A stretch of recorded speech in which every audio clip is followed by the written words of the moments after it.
Committee of the Whole is called to order. Unfortunately, we don't have a quorum. It's a little bit after, it's 2 o'clock. 2:01. I'd like to thank Vice Speaker Tina Rosemary Barnes for being here and Senator Barnett and also Speaker Terlai. Other than that, we'll wait until we get a quorum and then we'll continue on. We're on a recess this time. Also, just to let the colleagues know, is that we will recess at 5:30 today because we go, all the incumbents that are still running, the ballot placement today. All right? So we're back at recess. And we will begin with Vice Speaker Tina Rosemary Barnes on page 56.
Committee of the whole is called back to order. Colleagues, we do have a quorum. OFB is present. We'll begin with Vice Speaker on page 50. On page 56. Mr. Chair, and Sijus Masi for the panel being up there this afternoon and the staff for helping out. We are page 56 right now. That's correct. And my question for this, Mr. Chair, on page 56 is for the Residential Treatment Fund. Does the Office of Finance and Budget have information that shows the unexpended balance of what we have appropriated for the Residential Treatment Fund? And I'll take that a step further, because I have a similar question for the Government Claims Fund. Is there information available on what the unexpended balance of this fund is?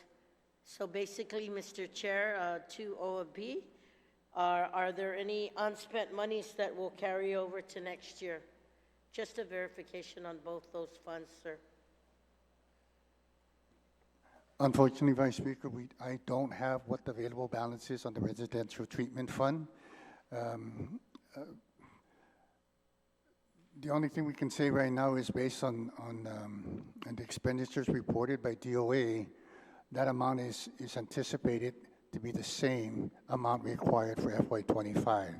So we just kept the amount status quo as of what we appropriated in 24. So that's for the Residential Treatment Fund, right? 2.5 million last year, then 2.5 million for 2025. That's correct. And then for the claims for Section 5, the Government Claims Act, has everything been expended? Is there anything unspent monies for this section? According to my conversation with Direct Administration, the 75,000 appropriated for FY24 would be insufficient to cover what their current expenditure trends are. He is requesting that the fund be increased by another 25,000. So we put the appropriation for FY25 at 100,000. So there's no extra. At this point, Senator, I believe this Government Claims Fund has kind of like maintained its own over the years. I think there are some years that it was actually short, but the administration was able to fund whatever expenses were out of the fund. But just to my own experience, I think what's being claimed against the government on an annual basis far exceeds this appropriation that we do annually. Thank you very much, Mr. Director. Mr. Chair, I wanted to make sure that the funding availability for both of if there was still any funds available, wanting to make sure that those provisions would be inclusive for 2025. And now that I know that, and maybe I'll do a cursory check to see where we're at.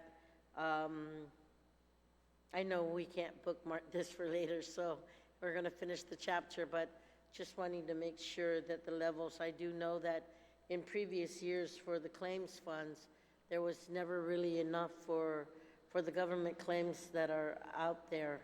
So I'll just take a look again, and then if anything, I can always bring it back to the colleagues. Madam Vice, just let you know, I know the colleagues, just understand that we're in Chapter 5, you can bookmark. Chapter 5 is pretty long. You can bookmark. Then, sir, I can bookmark that if I can book it. Yes. Just to make sure that these two sections Understood. are looked at critically. Okay. To make sure that it's funded, because the Residential Treatment Fund is making sure we provide the services to the patients, and then for the claims funds, those who have Understood. claims against the government of Guam. So thank you, Mr. Chair. All right. Truly appreciate that. Yes, so for my colleagues, if you want to bookmark anything on Chapter 5, you can bookmark it, and when we're ready to close Chapter 5, I will go back and start with the first bookmark and work my way down. So don't feel that you can't, you can. All right, anyone else like to speak on page 56? Yes, Madam Speaker, on page 56. Thank yeah. you.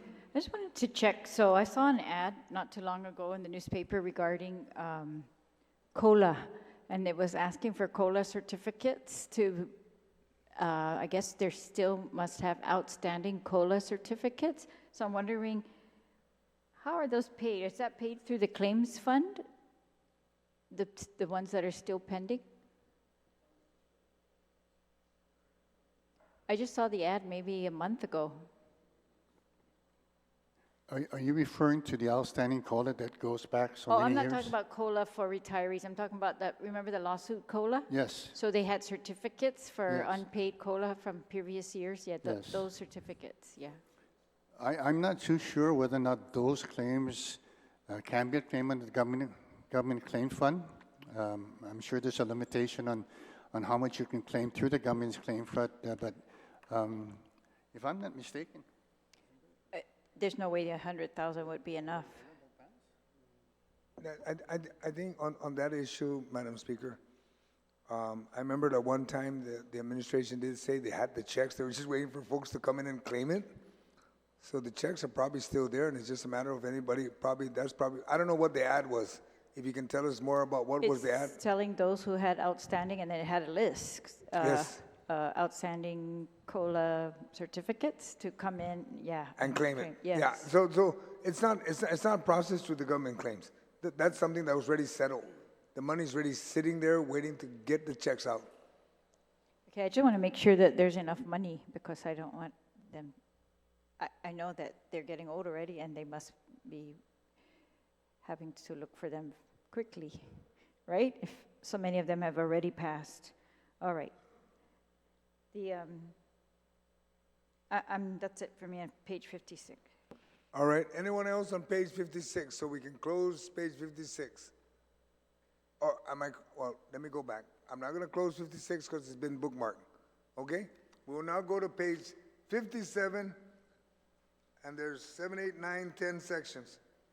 If anybody would like to comment on those sections, otherwise, 56 is still bookmarked. Yes, Madam Speaker? I just wanted to check, so the cost of the Guam's annual financial audit is really rising, so it's now up to 700,000 a year, almost $1 million a year.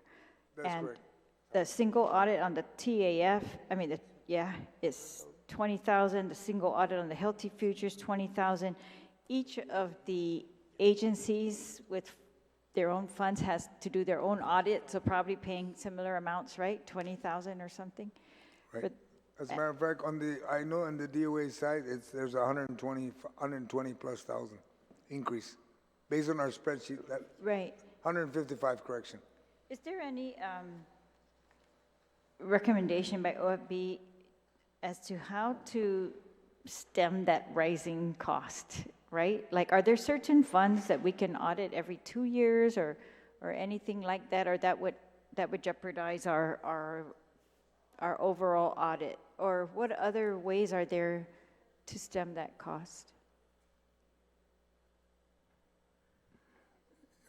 yes, Senator, my understanding is when these audits are done annually, it is a recommendation, I believe, of the audit in their findings to have certain funds audit annually and some be part of the all of the government of Guam audit.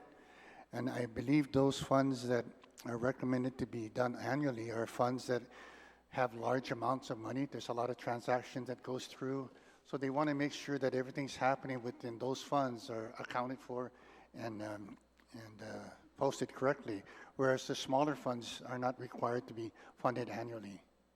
So that's why we see that. And of course, the government of Guam basic financial audit actually went up by about 155,000 over FY24. And I believe the TAF and I think the Healthy Future Fund is probably kind of stayed kind of the status quo. Stayed the same. Okay, so those recommendations have not yet been adopted? Recommendations to audit?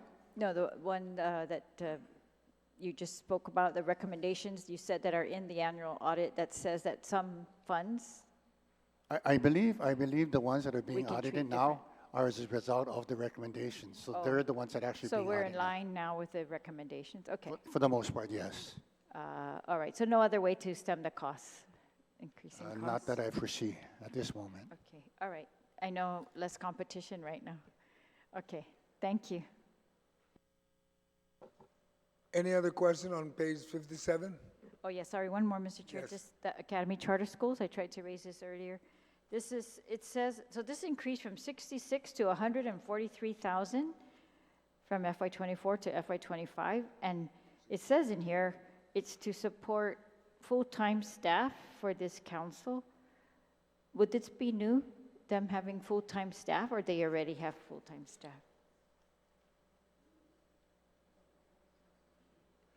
I know, and then we recently passed that law, Mr. Chair, to give them operations money. I think on that law, we gave them 10,000, just so they can get around. I think one of the colleagues mentioned Because that. this is a big jump then, Yeah. from 66 to 143, right? 80,000? Yes, Speaker. I believe the current situation now is that individual that's assisting in the charter school is a part-time individual, and what they want to do now is convert the individual to full-time. But when they came in, they only asked for 10,000 more. They didn't say anything about needing a full-time versus part-time, remember? Again, remember, we don't, aside from the 10,000, the charter schools basically just gets their appropriation based on pupil. There's nothing that actually funds anything on an annual basis to cover the administrative costs to do the charter schools. So I guess the initial 10,000 was kind of like a startup cost, but now that it's growing and they're accountable, there's more schools coming online, the need for an administrative full-time position is, I guess, is warranted. Yeah, what I'm saying is, we just entertained a bill in the last session, or emergency session, I can't remember, but maybe 2 weeks ago, or 3 weeks ago, and they said they needed $10,000 more from their FY24 budget, which was 66,000. They only needed 10,000 more to finish up the fiscal year in light of the additional schools that they would be handling. So that would be 76,000, 66 plus the 10, but we've jumped it all the way up to 143. But I don't remember them talking about this stuff in that discussion. Did they know they were going to get this big increase? That's why they didn't, for FY25, that's why they didn't say that they needed it at that time? They only said they needed 10 above their 24 estimate. Yeah, if I just want to clarify, this request is not actually coming from the charter school, it's coming from the Department of Administration. That's where that individual is actually housed and performs the work, the administrative work for the charter school. Oh, so we're funding the charter schools admin council plus the DOA person who reviews the charter schools admin council. Wow. Okay. So why the jump from 66 to 143?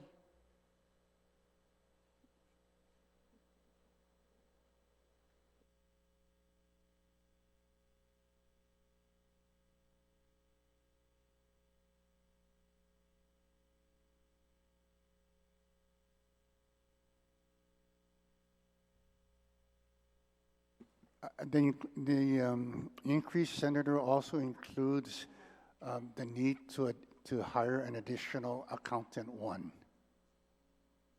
Because right now, there's only one individual that's servicing all the charter schools administratively. So DOA is requesting that they pick up another accountant one. All right, thank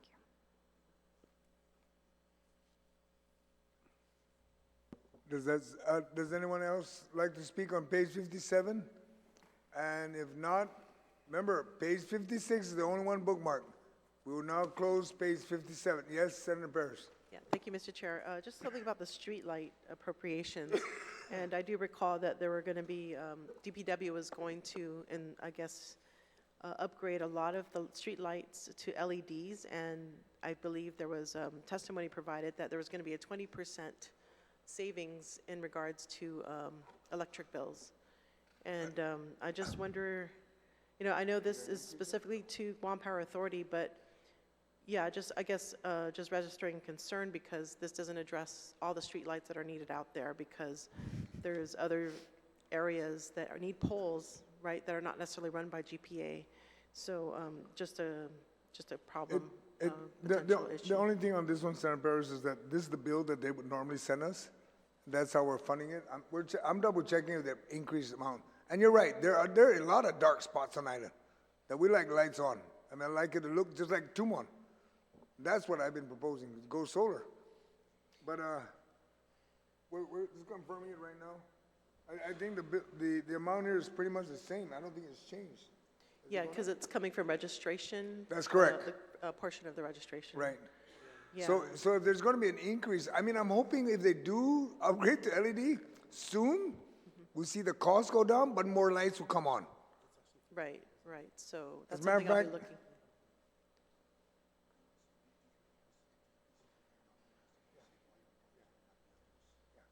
So we're just waiting until the LED does come on, then we'll know if there is in fact a savings. But at least this is the billing that we normally get. Yeah, and just to also let you know, that we did have a hearing for the streetlight fund bill, right? And in my FOIAs, there was actually lapses that were occurring. And then looking at the most recent report, there was nothing left. So I'm just kind of curious it doesn't seem to reflect if there's LED being, if they're replacing the current lights. I'm just wondering what the situation is regarding that. But I'll follow up with DPW on that. All right, thank you. Thank you. Is there anyone else like to speak on page 57? There's no one else. Ma'am, 57? You're still on 57? I think you already spoke on 57, right? I just got forwarded the list, and it looks Of which like one? for that COLA that I was asking Oh, about. okay. And it looks like it's like 4.1 million that they owe, and I want to make sure that that's funded. Can we If I'm confirm? correct, that was funded through a law, from law and by court action. That's going to be an administration loan. I think it was supposed to be by one of those bonds, but regardless, yeah, if OFB can just confirm that they have that amount to pay these.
Madam Speaker, on the question of the 4.1, just got off the phone from DOE.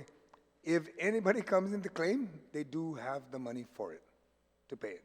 Because that was part of about the law 29-18 when that was all settled.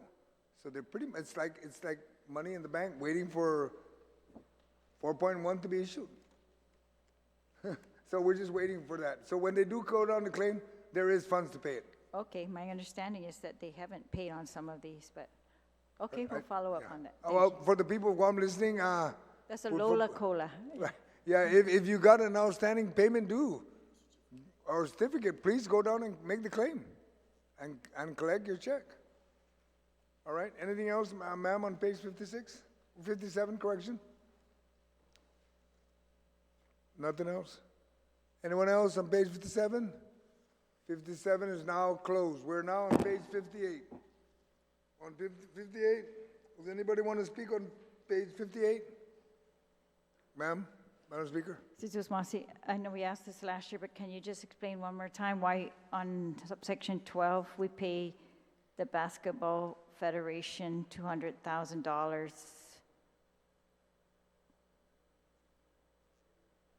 I thought when this started, this was because they were going to travel or we were going to host, remember, something, yeah. FIBA, Yes, yeah. and we're still hosting. We're still hosting. The events are still ongoing with the Basketball Association, But 200,000 a year? pretty much. And that's for promoting Guam and doing the hosting on Guam. So this has been expended, OFB? All of these appropriations have been expended? To my knowledge, the entire appropriation has been given to the nonprofit organizations. Whether or not it's expended, that I can't. When DOA releases these monies to the nonprofit organizations, according to DOA, they consider it as being spent. Okay. This is in addition to the tax credit that they got for the gym, same organization? This appropriation is separate apart from that tax credit. Yes. All right, thank you, Mr. Chair. Thank you. Anyone else like to speak on page 58? It's 58, ma'am? I just want to go back to the Basketball Confederation.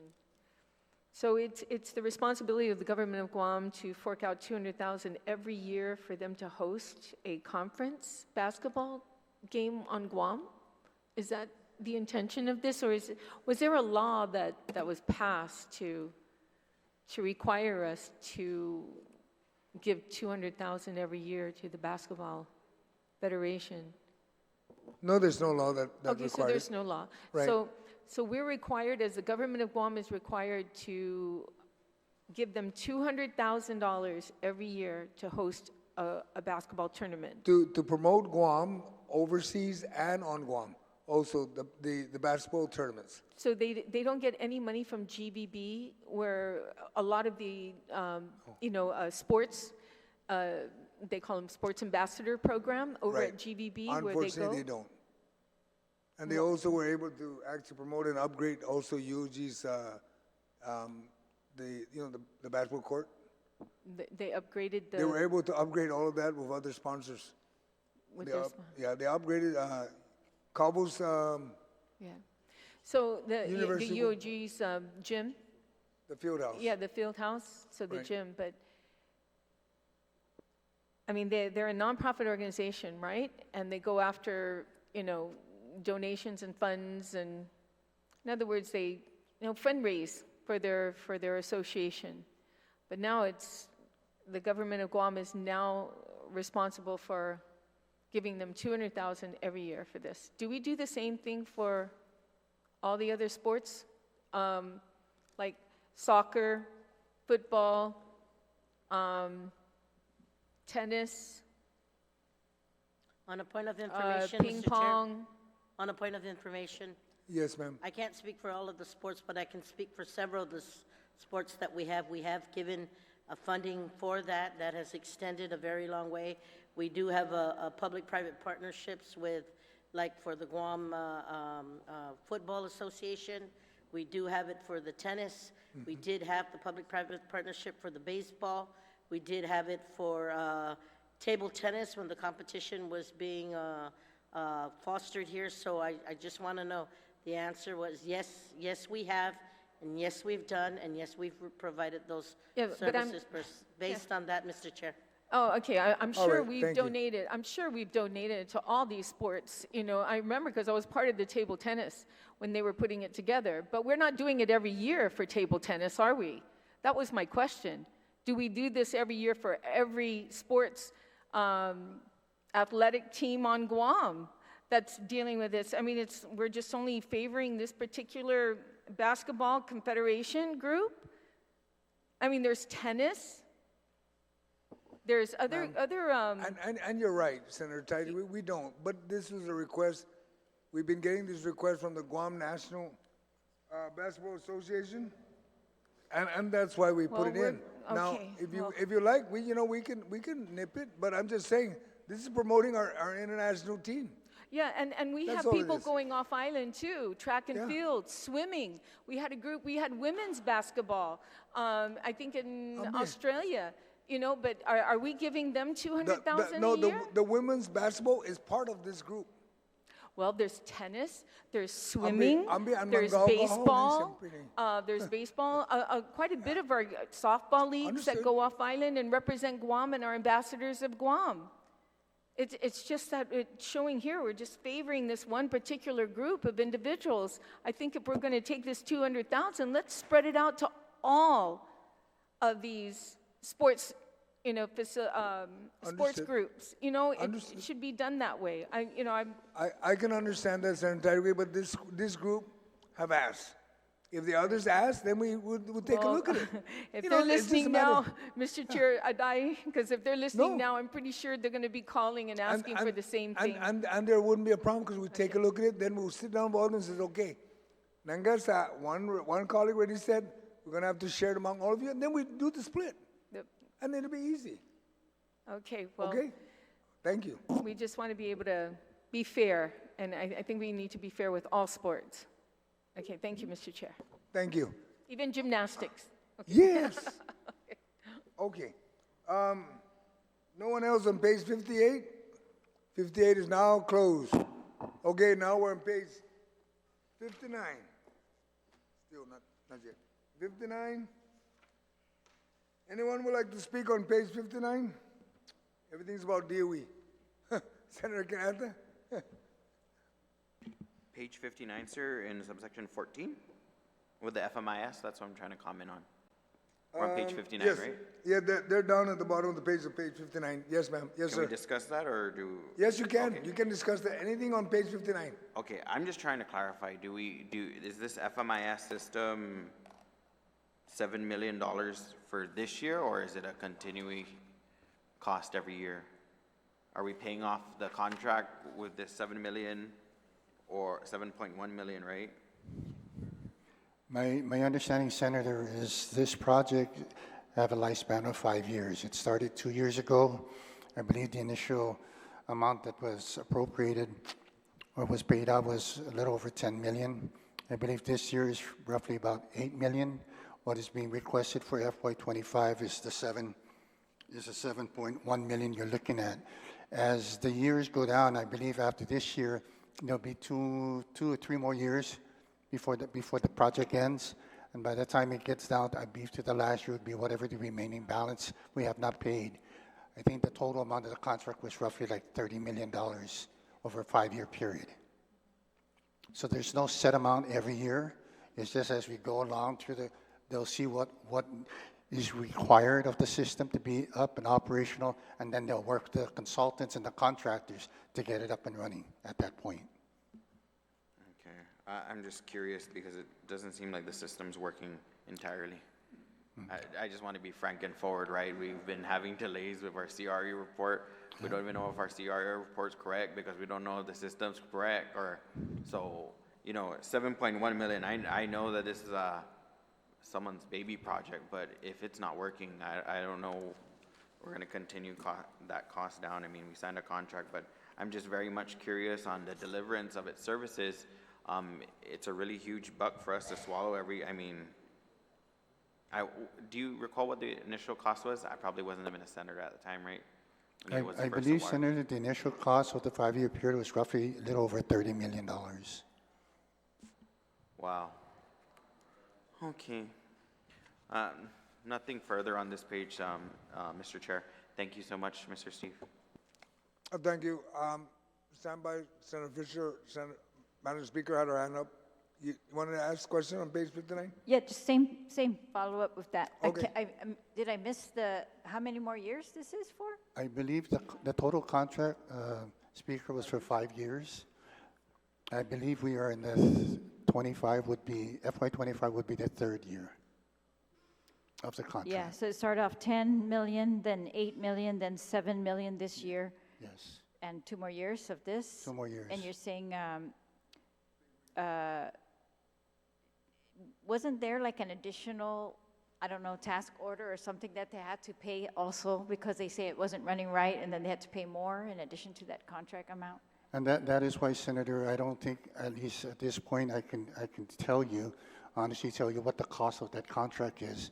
The only thing I know is that as we move forward, trying to get this project online and get it functional, there's going to be additional costs because just like now, when we first thought of putting this online back in January, we thought we had all the kinks and crannies out, only to find out we're running into a lot of them that were unexpected.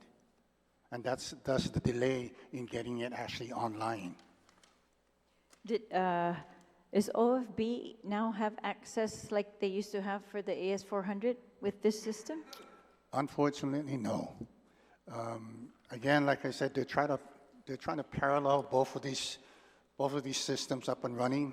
My understanding is they kind of like shut down the AS400 and concentrated more on the new system, only to find out we are having problems. But to my understanding, they are still able to draw information from the system, but at least for OFB, the information that we're trying to get is not quite the same as it was on the AS400. And what are we going to do about that? Because, you know, we're supposed to be equal branch of government. The whole point of OFB is supposed to be able to verify the information that they give us and track. We are relying a lot on information that they can give us, provide us, whether it be through the system, just verbally or in writing. But again, you know, I will tell you this, even a lot of the departments and agencies right now are having a hard time accessing the system. Yes. They can't even figure out what their balance is today and how much money they have until the end of the year. So, you know, if that's any consolation to me, I'm saying that, you know, they're trying to afford us access to the system. We do have limited access to the system, but not completely what we need to get our stuff done. Yeah, if we only have 2 more years on the contract, I wonder what's the deal with that. Like, we're going to finally know, everybody will finally be able to get information out of it when it's over. Then we'll be stuck because we will have just learned it and need to continue. But was there a savings in converting to this FMIS system versus the previous? And has that been appropriated? The actual dollar savings, Senator, I can't tell you exactly, but the old AS400 is 20 plus years old system. It had its great heydays, but now it's kind of lacking a lot of what we need to make good financial management decisions. This new system was supposed to take care of a lot of those questions and concerns. It says, unfortunately, we're just not up to par with it just as yet. Thank you. Madam Speaker, just a little note, just so that we all know this. There are other agencies that we don't even have access, and OFB has been depending and reaching out to them. A good example is DOE. Whenever they're reaching out, they actually have to get the factual documents. The court, University of Guam. There's a couple other agencies we don't have. FMIS is only for Chapter 5, Executive Branch. And we're still reaching out to the other agencies and saying, hey, you need to give us full access. And I don't blame them for being hesitant, because why? They don't want us to know exactly where they're at. Because once we know where they're at, then we're going to end up pulling them all out, and then I wouldn't have to do oversights. Okay? Just want to let you know that. Again, I guess that might be the scary part for them. Moving along, Senator Fisher, you have the next question before I get to Senator Barnett for DOE probably. Yes, thank you, sir. To OFB, who are the parties to the contract? I can't recall the actual consultant's contract, who they're with, but it is with a private company doing work for the government of Guam to establish this FMIS system online. Okay, so a private vendor has contracted with the government of Guam, or is it a particular division of the government of Guam? No, I just got word that the contractor's name is Penforma, and they are directly working with Department of Administration. Okay. Department of Administration is the entity that's actually representing the government in this contract. Okay, so this is a contract, it's with Guam, but it is, I'm sorry, did you say DOA? Department of Administration, yes. Department of Administration. I was concerned when there was a suggestion, I suppose, that the system is not working as well as we would want it to right now? When they put the system online back in January of this year, they tried to it was supposed to be designed to be a standalone type system. Because what they did is they just shut down the AS400 system, which was the old financial system that Guam had. But in doing so, I think as they moved on through the months, they realized there were a lot of kinks that they didn't anticipate to happen in the system, which caused a lot of delays with getting the information, putting out the information, gathering the information, networking with all the other existing programs, which was supposed to be compatible once the system went online. Yes, sir. Well, it occurs to me that, did you say the vendor is named Pet Pharma? Performa. Performa. Yeah. Is that a local business or off-island? They're an off-island company, Off-island sir. company. When Proforma decided, well, when this procurement went out, I assume Proforma knew what it was the government of Guam needed? I'm not too sure about the specifics, but it is my understanding that this was something they put out. And I'm not too sure exactly how many businesses or companies responded to provide such a service. But in the final analysis, Performa was awarded the contract to put this system up and running for the government. Yes, sir. I guess, well, what I'm driving at is I assume in the contract formation, Proforma knew what it was the government of Guam needed and agreed to provide it to us. And from what I'm hearing just this afternoon, it sounds like Proforma has not met their contract obligations because there are glitches in the system and errors and obstructions, I suppose, internal for one reason or another. But Proforma knew what they were selling us, and they knew what we needed. So the next, I guess, couple questions are, does the Department of Administration have a contract manager, somebody who ensures performance of contracts the DOA has entered into? I think, Senator, I don't think I'm in the best position to answer those questions. I would assume there was a contract manager to oversee this project like they do in most big, high-price type contracts. They would require one. I'm sure Department of Public Works probably insisted that there was one or should have been one in place prior to this being executed. Okay. I guess from my standpoint, Proforma, they need to cure the problem. And if they can't, I was the contract manager, I'm not, but I would assume that they were in breach. And I'm pretty sure that the contract we entered into has a liquidated damages clause. Do you have any idea if the contract has a liquidated damages clause? Again, Senator, I'm not purview to the specifics of that contract, but I would assume, at least in my experiences, any large sum type contracts would have those type of clauses just to protect both parties. Correct, yeah. Once their thing is executed. Of course, this is neither the time nor place to make the suggestion, but I will anyway. I think that DOA should look at the contract to see if they can claw back some money for the government of Guam in liquidated damages. Because if we shut down the AS400 and we're not getting performance as we wish out of this FMIS, I think government of Guam is entitled to money damages in the form of liquidated damages.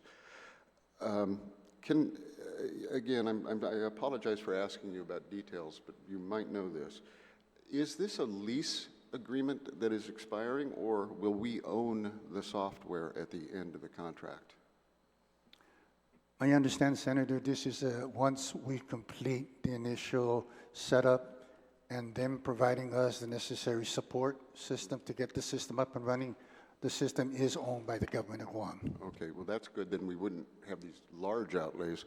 But do you think that it may be true that after we do own the software and the system, might it be true that we'd have to enter into a subsequent contract for maintenance and updating? I'm sure that is part of the equation, Senator, that they probably thought of, because this system is supposed to give, last in the government at least another 10, 20 years. Okay. So I would beg to say that, yes, there is a maintenance provision within maybe the current contract going forward, but once the final fifth-year contract comes up to play, the government will probably negotiate a maintenance contract going forward. Okay, that would make sense. I guess just finally, in the nature of a comment, I don't know if DOA is listening I suspect somebody might be. I would just suggest that they look at the contract and see if we can begin to claw back money from pro forma for a failure to meet their contract obligations, if that is the case. Thank you, sir. All right, thank you. Senator Barnett. Sidros Masi, Mr. Chair, good afternoon to my colleagues and to OFB.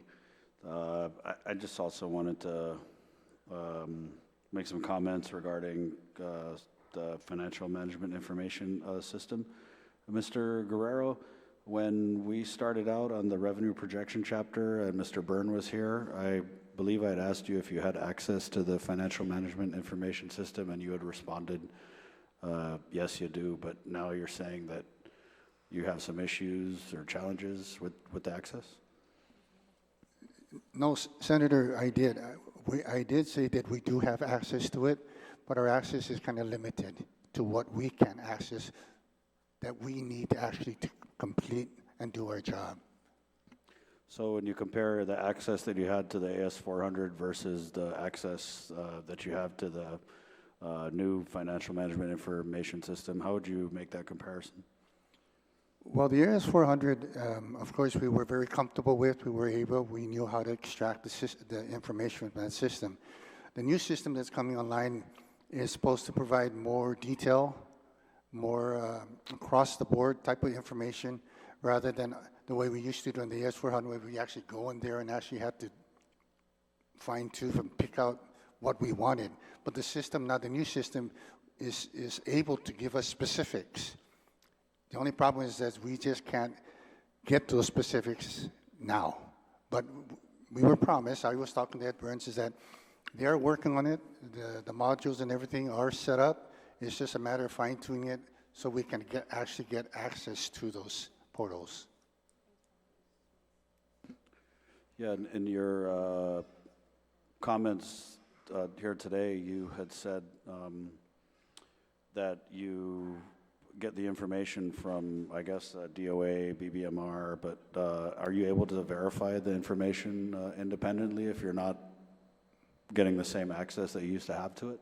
We do, Senator. What we do is we get the information. We'll call up the departments and the agencies and ask them whether or not they concur with it, or they have other information like to provide for us.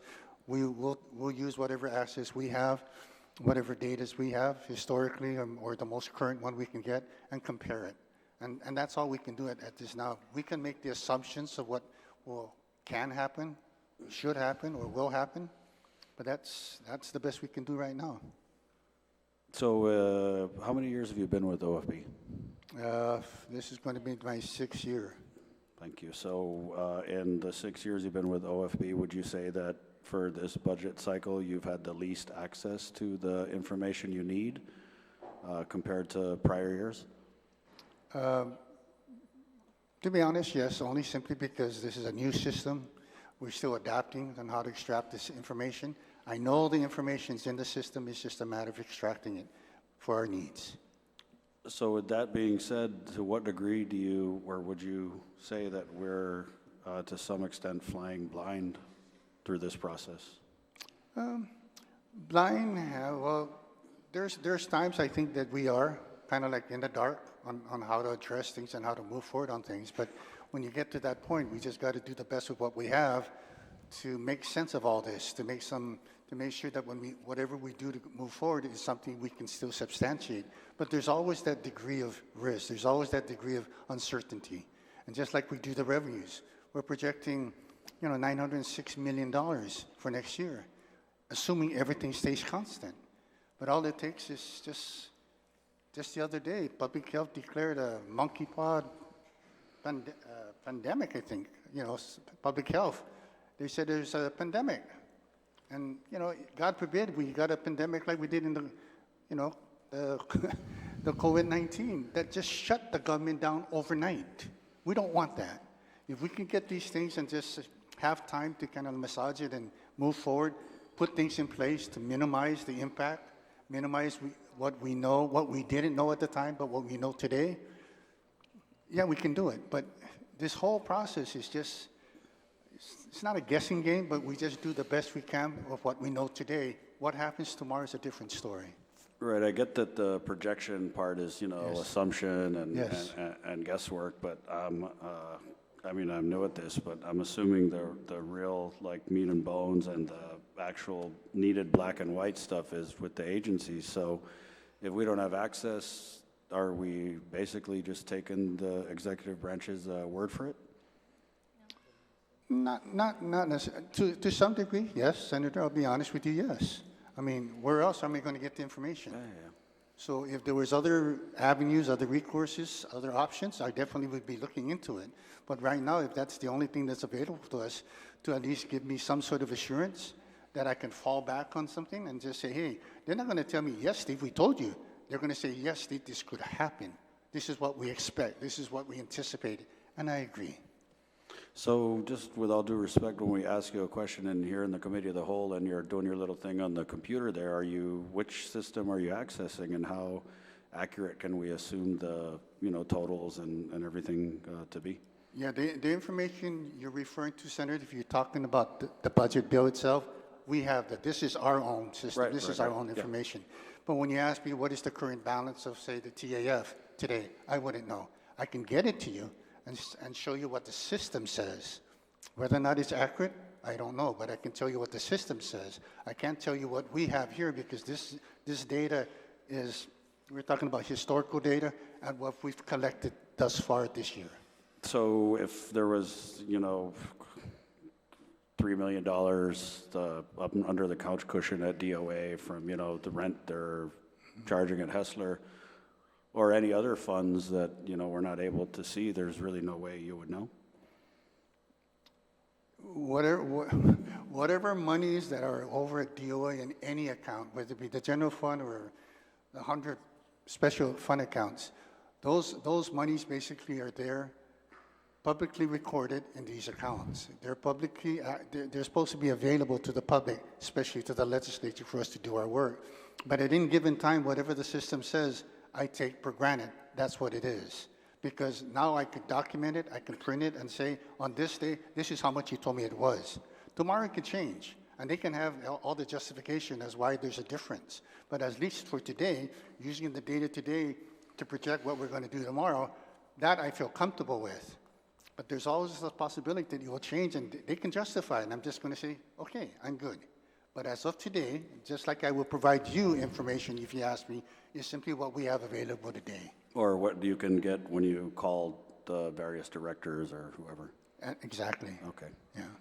So I had raised a lot of concerns about the various malfunctions with the financial management information system. I think we even had an oversight hearing across the way, and there were just a whole bunch of different issues, backed up 30,000 invoices and whatnot, right?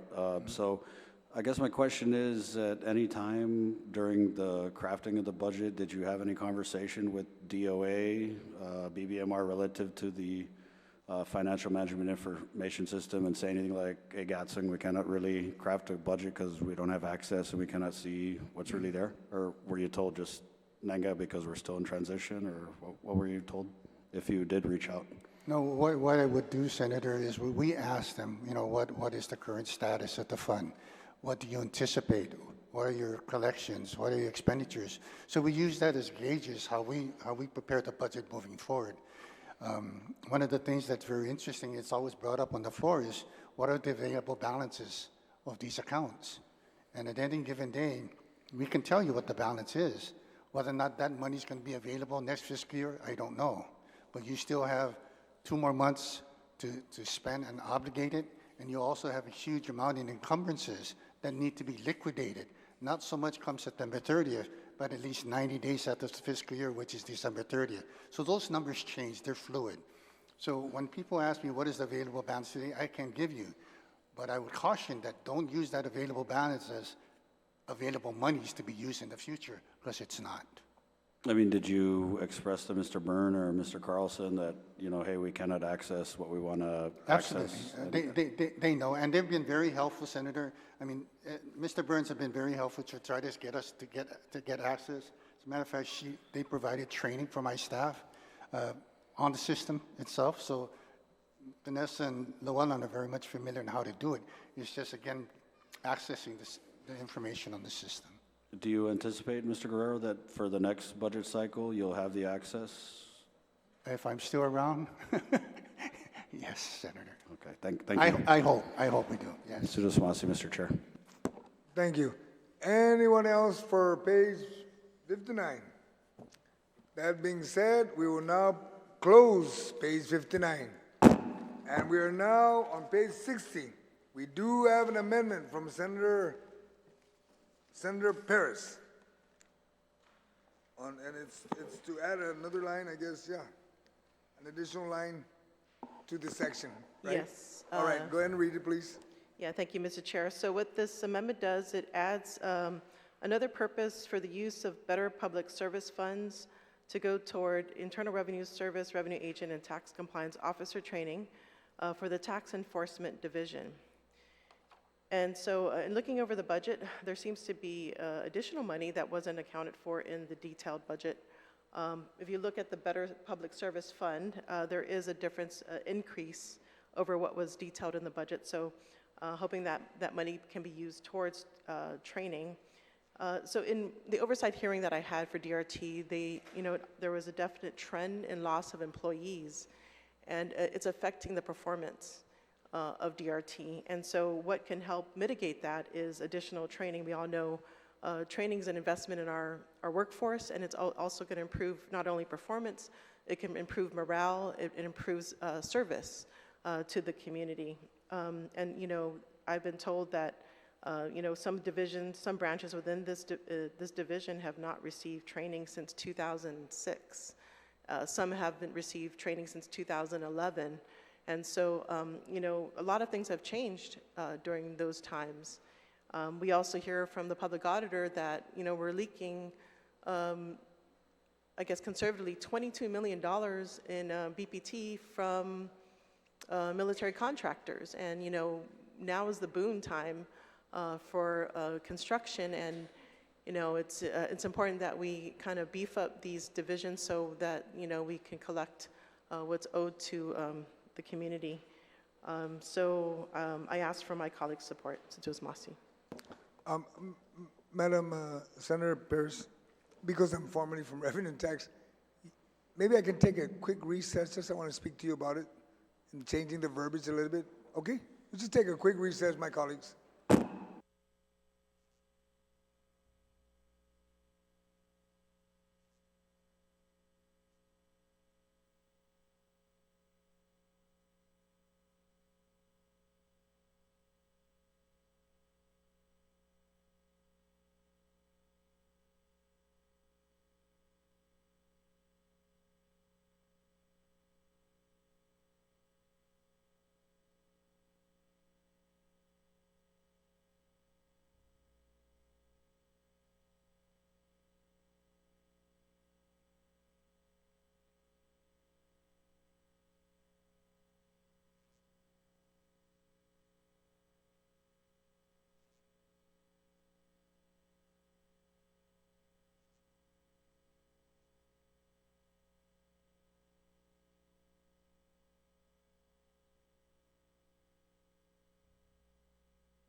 The committee of the whole is called back to order. We're still with Senator Perez on her amendment, and I think you have comment on that one. Yes, ma'am. Okay, thank you, Mr. Chair. So I know in talking it over with you, you'd recommended some changes. And the change was to take out revenue agent, tax compliance officer, but just keep internal revenue service training for the tax enforcement division. So, Yes, ma'am. So, okay, so that's going to be the amendment. All right, I would hope that no one would have an objection to, instead of her having to reprint it, just look at the amendment and strike across revenue agent and tax compliance officer. And the reason for that, so that everybody understands, in the tax enforcement division, there's 3 branches. In order to include all branches in that training, you'd have to strike that or add them. But this would encompass everyone in that tax enforcement division. Are there any objection to that amendment? Of the amendment? There being none, amendment passes. Now to the amendment as amended. Senator Perez, you want to speak to that? Or, well, she's going to speak on it, and then you'd be next. You're not closing on it yet, right? Not yet. Okay. You want to go ahead and speak of your amendment? Okay. I kind of spoke on it. Okay, you just proffered amendment. Okay, Senator, Madam Vice? Mr. Chair, so that means there was no objection to that amendment, so it passes. So speaking on the amendment as amended, am I right? That's correct, ma'am. Okay, and I appreciate the changes, because my question to ask on this amendment, I really don't have a problem with the intent, was how many Department of Revenue and Tax personnel need to receive revenue agent and tax compliance officer training? And is this a type of training that needs to be reviewed regularly, or are employees in compliance after receiving it once? So that's the question for me to her. Okay, so yeah, the intent of this was to get all the personnel that's in the tax enforcement division to have IRS training. And so like I said, there's been a lack of training for decades. And so they really need to get updated on this training. As far as regular training, that's something that I would need to look into. But generally speaking, I think just for the improvement of the workforce, being more proactive about our service to the community, I'm always a proponent of more education and training, so that we could better serve our community. So I think regardless of what the regularity of the training is, I think just having that internal policy of promoting education and training should be there already to begin with. Yeah, unfortunately, there's been a lack of training, and partly because of the pandemic, I'm sure, that put a glitch into a lot of, the regular operations. But I think in order to get back on track, yeah, it's important to have this as a policy. But yeah. So, Mr. Chair, is she saying that the department, the personnel that is in that specific department, that all of them have to go through the training? And if so, how many? And yeah. Is this a regular thing? Is this going to be annually if it happens?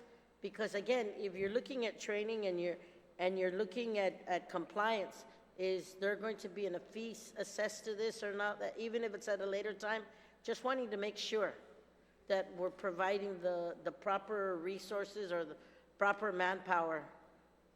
You're probably even familiar with this because you came from Rev and Tech. So I yield to her as the proper, but you're more than welcome to add since you've been utilizing your expertise up there.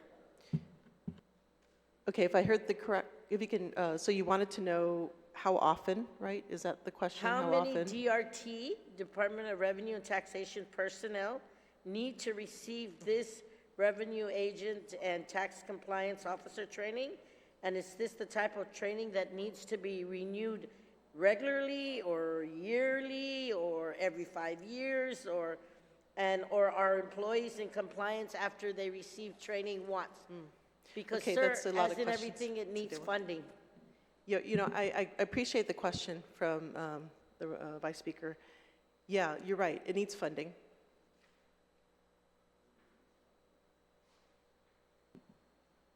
There's a total of 43 personnel in Oh, that division. 43 persons, Just provide you that information, ma'am. I Senator wasn't Pierce. quite clear on the, so right now, in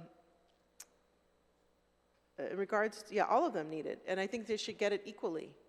And as far as regularity, I'm all in support of that, because, there are changes that can happen in the code that they need updating on, but, we really need, this is this year's budget, so we can always address as the next year budget comes up as far as funding. But yes, I do agree, we need more funding to train, this division, and of course other divisions within the DRT. So yes, all of them need it, they all need it regularly, but for this particular amendment, we're just focusing on this year. I know this funding that I found in this budget is probably not enough, so I'm going to look for more funding, looking for lapses to fund this, to help make sure that all of these employees in the Tax Enforcement Division get the training that they need to get updated.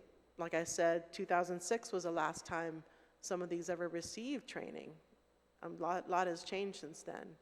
2011 is another branch. And then another branch just received training. So we really need to level the playing field and update, and what it translates to is improved performance, morale, retention. We're seeing a lot of, and that's one of the issues of DRT, is we're losing employees. And we need to, training is one way which we can invest in them. It's not just about the money, but it's the attention that we give to these employees so that they can handle the workloads that they're given. And I hope that answers your question, Judge Masi. Thank you. Madam Chair, hoping that the good chair of OFB can also answer this question. If I could have that question yield to him also, as a former employee and has very familiar, a great familiarity of what is needed. And I understand that they're saying that there's 43 employees, but how much, how many, and what needs to be done. So if the good author of, or the chair of OFB can help answer this inquiry also. Okay, will do. Senator Sinaga, would you like to answer Yes, that question? yes, I'd like to answer that. Number one, as a former employer, as a criminal investigation agent, the requirement for training at Revenue and Taxes is actually hopefully annually or as often as possible, unfortunately. And then at the same time, the beauty at Revenue and Taxes is that many of the instructors there are in-house, and they've been conducting training. What this appropriation or amendment would do would assist them and provide them funding so that they can bring in IRS agents to Guam, or they can get the IRS agents that are on Guam to assist and conduct the training. Because when you identify in the Tax Enforcement Division, you have the examination branch, which does the audit and examination, which is when everybody needs to get an audit, that's that branch. Then you got the collection agent branch, which collects, when you owe taxes, they're the one that comes knocking at your door. And then you got the criminal investigation branch, which basically provides on a silver platter to the Attorney General or the District Attorney General the documents to pursue criminal cases against any tax individual or constituent. Now, with the purpose of, or the need of the training, once you get the training, you pretty much are in the door.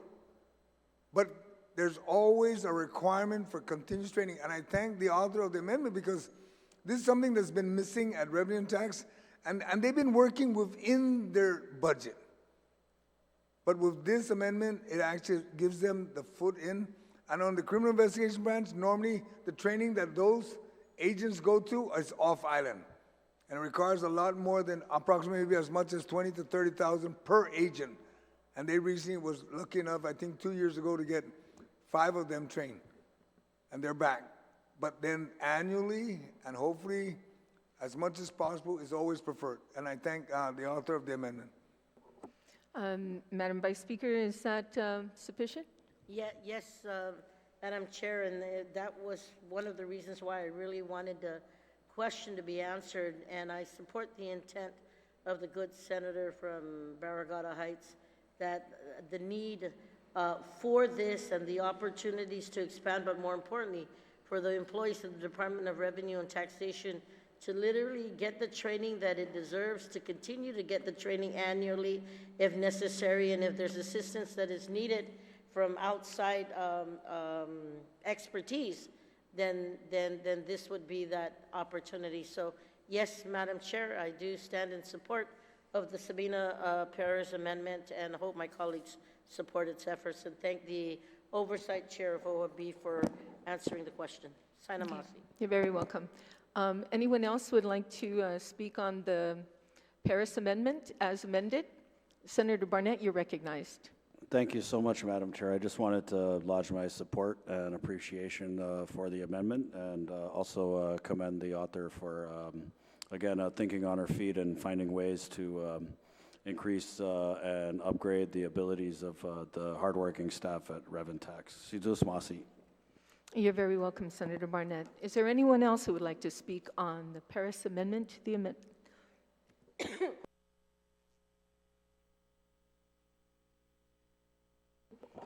Speaker Tulahi, you're recognized. Thank you. If I could just ask the author if she would yield to another question. Just, I support this amendment for training for Revenue Tax employees in the Tax Enforcement Division. It looks like this fund was going to originally be used for the purpose of tax collection, but it seems to me that training for purposes of tax collection is also legitimate. Does she believe that there is enough funds in this fund for the needs for this one particular division? It's only one division, but yet 43 employees. Senator Paris, would you like to yield to that question, please? Yes, I do, and Okay. it's not enough. But there is money there, and I want to be able to really promote the training within this division. Of course, starting with them because they have been lagging so far behind in getting access to this training. So and I hear it's a crying need. And this is one way to retain the workforce. We've lost many employees. And I think it's important that, we show, the concern and the support for the work that they do, which is very technical.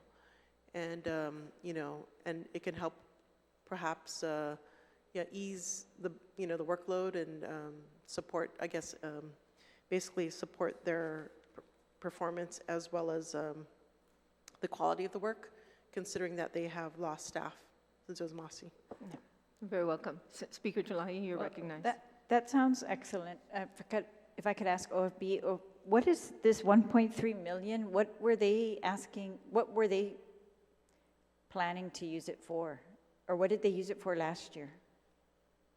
Same amount?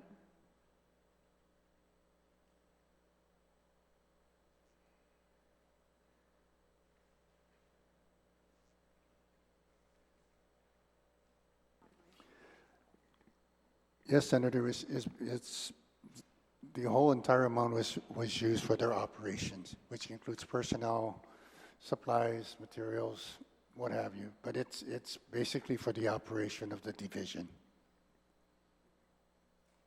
Okay.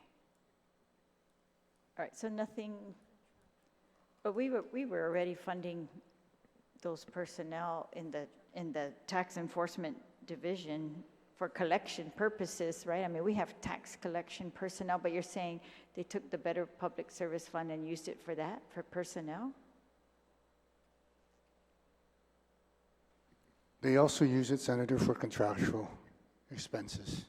The what? Contractual? Contractual. Yes. Okay, all right. Well, I support the amendment. It's unfortunate that it doesn't look like it's going to cover all 43 employees. I think it's an excellent investment that if we're going to get them certified, get them trained, get our collections more up to speed, especially the one that she talked about that had, according to the audit, we are leaking 22 million BPT taxes. So absolutely whatever it takes to get that 22 million, this is a very good investment into that.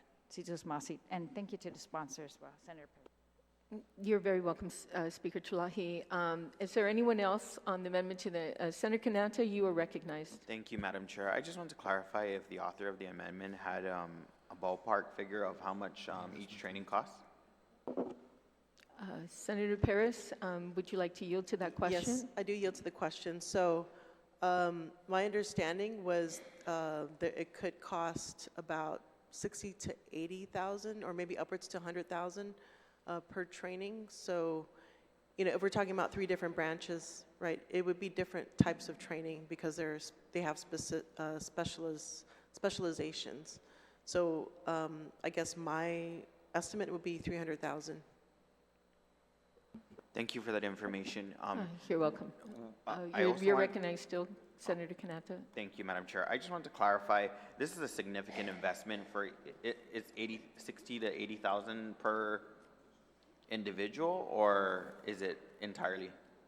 This would be for the group. So we're talking, it could encompass one group. So if we're talking about 3 branches, that's 60 to 100,000 per group. So that's times 3, basically. It's about 300,000 is what you meant, Senator Kanata. Okay, The entirely. total, the entirety. Okay, so do we have any binding to ensure that this training as an investment doesn't get lost? You know, sometimes when we train some individuals, they just vacate the position. Once they get the training and then there's a federal opportunity, they vacate the position. Is there any binding here? Would you like to yield to that, Senator Perez, if you can? Sure, Madam Chair. At this point, there's nothing binding them, but I think, you know, I think a lot of these employees are committed to working within the agency, and they're due for some training. And yeah, again, we can't bind anybody to particular employment, from my understanding. Okay. Thank you, Senator Perez. Senator Kanata? Okay, thank you, Madam Chair. That is Oh, all. you're welcome. Nothing further. Is there anyone else who would like to speak on the Paris Amendment as amended? Senator Sinaxi, you recognize. Just quite a short comment. Just so that colleagues understand that what happens when DRT acquires IRS to come to Guam, on that same training, they have a trainer there that trains the trainer so that if they need to conduct additional training after the massive training is done, they're able to do that. And just for information purposes, on many occasions when DRT does training, it becomes a joint training. It includes even the other islands like Saipan and everyone else. Any of the other islands nearby. They come and they join because why? It's hard to bring folks to Guam. And they've been very fortunate in the past, but it was like only one every 5, 7, 8 years. That's why they do the train the trainer program. And it's very good training. And not only are we talking about when Senator Perez, the author of the amendment, asked this money for this, because it's from the Better Public Service Program. Many of the other programs that are needed, and a lot of you probably ask yourself, well, how about the people in DRT or driver's license? How about the folks in registration?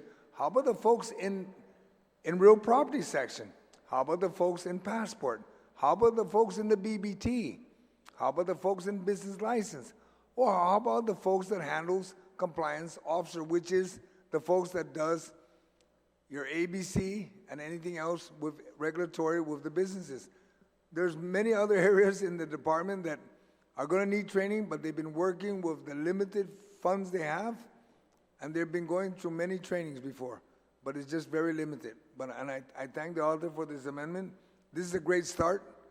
I would hope that the DRT director will continue to pursue other training and bring them in, because they do have also attorneys at their department now that can conduct other legal training. Thank you. Thank you, Madam Chair. Thank you, Senator Sinaugustine, for that insight and information that I'm sure everybody is getting to know and learn more about. Is there anyone else that would like to speak on the Paris Amendment as amended? Is there any objections to the amendment as amendment? Okay, there are no objections. If you can stand down, I think there might be some technical difficulty, but so stand by. I've just been notified there's some technical difficulty, so we will stand by before the vote is given, okay, or before I gavel down. recess real quick.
committee of the whole is called back to order, where the video connection was lost.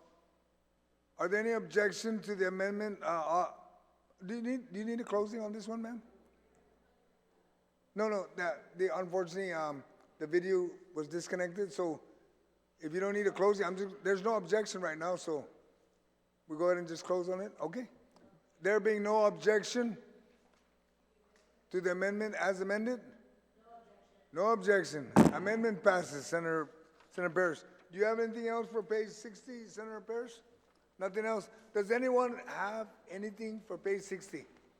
If not, page 60 is now, Madam Speaker, please. Yeah, I just have one question for OFB. So several years ago in the budgets, it was a big thing to check whether DRT was going to predict any collections from like past due collections for that fiscal year. And I see there, your regular revenue projections from taxes, but do we have any promises like that for, those outstanding taxes that they used to have spreadsheets that they could provide for us, but did they show you anything that, unusual that might come in this year due to their tax collection efforts, as opposed to just regular people paying taxes? I don't believe, Senator, there is.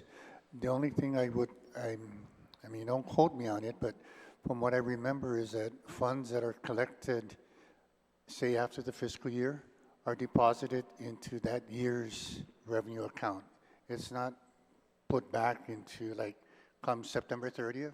If we collect in October, it's actually registered in the current fiscal year revenues account. It doesn't go back. Okay. You remember, Mr. Chair, they had reported like an outstanding over 14 million in a certain tax. I'm trying to remember what that was.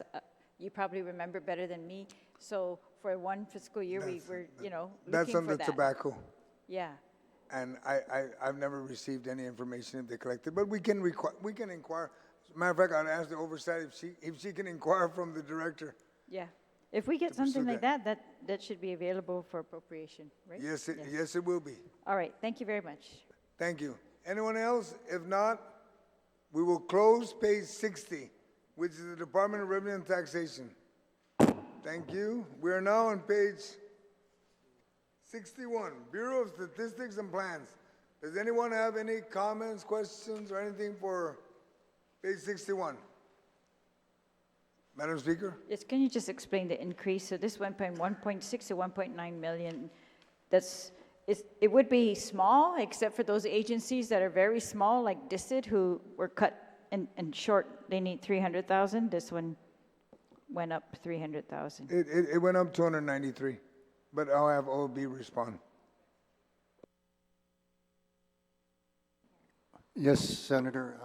The increase is due to the recruitment of a chief planner and I believe a chief economist that they're trying to hire at Department of Bureau of Planning.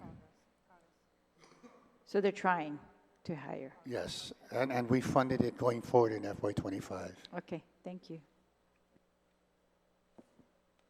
Is there anything else, ma'am? I see there's no hands for page 61. With that, we will close page 61. We are now on page 62, which is specifically Department of Public Works. Page 62, Department of Public Works. Public Works is just 2 pages, so I'm just going to open to both pages. 62 and 63 is Public Works in general, so that if anyone talking about the second page, it covers it, okay? Anyone would like to speak about Public Works? Comment, questions? Former Director, Public Works, Senator Brown. Thank you, Mr. Chairman. I just wanted to find out how do we compare to last year, because when I was director 13 years ago, this is about what Public Works had. I don't see much growth in their budget. And obviously the amounts that are here, I know it's for federal matching grants, but those are nominal amounts. Road maintenance at 1.5 million is not going to pave much of anything. I mean, that's for bicycle lanes and other village streets. It's a very nominal amount. I mean, is there any other source of funding aside from federal highway that's not listed here. Because 21 million really is almost no growth for an agency that certainly is mandated to maintain our highways and then also, of course, maintain our school buses.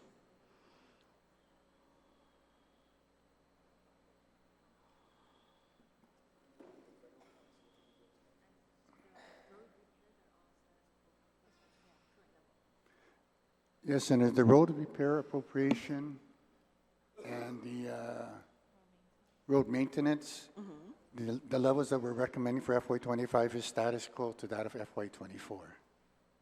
We did not change that. And then the other noticeable thing is that because the Guam Highway Fund is basically not tracking, the general fund had to subsidize the difference between. I know we had to do that last year. Yes. It's like, how much was it? Was it 10 million or? The subsidy? On or about? Yeah, because our 5, I know we had to go back because they weren't generating enough funds there. But then also, of course, with the gas tax, they're not receiving any revenue from that either, obviously. But we need to be reminded, Senator Brown, that on the you're talking about the fuel tax? When we did waived it, we had to make sure we funded through another source. I understand, we had to subsidize that Right. also. But now it's pretty much open season. They should get every penny now, right now. Well, so how is it coming in overall revenue for them? The fuel tax? With the Guam Highway Fund, how?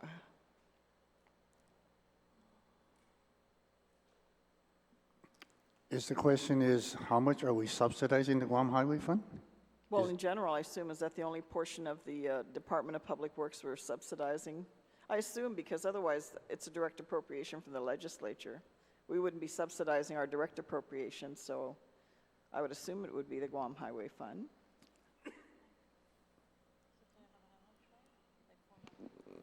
Give me a moment.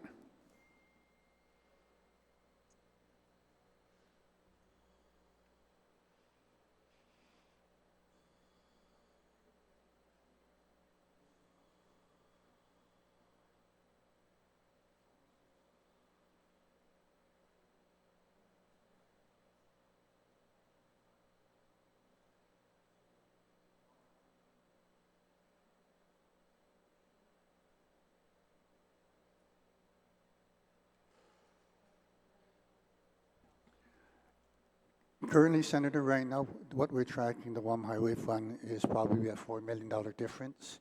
If you look in the spreadsheet, on the general fund side, we also increased the general fund allocation public works by $4 million.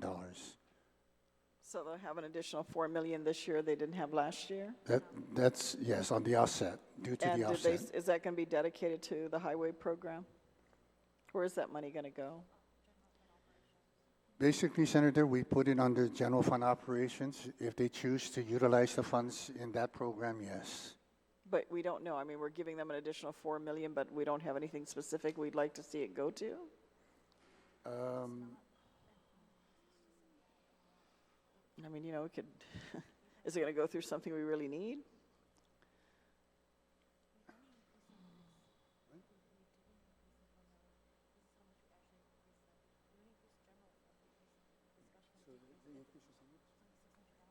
So the net increase, Senator, the bottom line is about 623,000 compared to last year. The only difference is that we subsidized them more in this year in the general fund than we did last year. But the increase for public works net is only 623,000. Well, I mean, I recognize that, you know, you're going to be challenged. Otherwise, we can't identify, we'd have to identify additional monies from other portions of the budget. But I just think it's important to note, we really are not giving Public Works enough additional resources to address, you know, what I think everyone will agree with, our highway system. I mean, I understand Federal Highway will take care of the main roads, and I've seen some improvement to some of our village roads, but that demand is still there. And the ongoing maintenance, you know, is something we would like to see more of, but we're not really adding enough to matter. I mean, $1 million a mile doesn't cover a lot of miles for additional improvements to our particularly our secondary roads, but I appreciate the information, Mr. Chairman. Thank you. Thank you. Anyone else like to speak on the Department of Public Works, page 62 and 63? Senator Kenneth, or Senator Tyree, ma'am? Thank you, Mr. Chair. You know, I'm very disappointed. I mean, I mentioned earlier how we only gave, a $500 million increase for the road repairs for our village streets, and though my good colleague from Chalampago mentioning it's you know, mile, a million a mile, actually, that's gone up. It's almost, you know, $1.4 million a mile. And, you know, while everything is going up, I'm pretty sure the material used to repair these roads and the labor that's used to repair this road has gone up. So my question is to OFB. Did DPW request for additional funding for the road repairs of our island?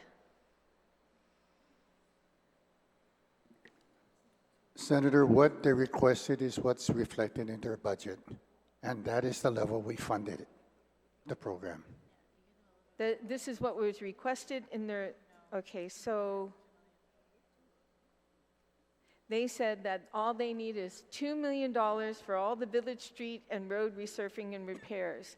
I mean, because last year we gave them 1.5 million, is that correct, Steve? 1.5 last year? That's correct. Okay, so they came to you and said, now we only need 2 million? That's what they requested. Wow, that is, that's all they requested. I remember a couple budgets ago, we actually appropriated additional funding for these road repairs. Is there any other information you want to add, Steve, or? At this point, Senator, in the case of Public Works, what they requested, we try to keep that level, not reduce it. We did reduce it somewhat when it came to the vacancies. Remember, when we worked with the departments and agencies, we told them that, you know, one of the things we're going to look at are your vacancy listings. Mm-hmm. And if these vacancy listings were really, these positions were vacant for 2, 3, 4 years, I highly recommend it to them to reevaluate these positions and see whether or not they're actually realistic to ask for them again in FY2025, and maybe you want to reconsider moving some of those monies to cover some of their operational costs, which are probably more critical at the moment for them. And some of them chose yes, so we did reduce the agency's budget that way. I see. Oh, and Jay, I can't believe it's only 2 million. I think we need an oversight hearing with DPW to find out why they ask for so little when it comes to street and road repair. The other thing I noticed too is that, of course, in the special funds, there was a negative $3.6 million negative in the special funds that was appropriated last year. But there's a $4.2 million increase in the general fund. I guess that's what we mean by subsidizing the highway fund to a lower amount. But all in all, we're looking at only a $643,870 increase for DPW. That's it. $643,874. Okay. Hold on one sec.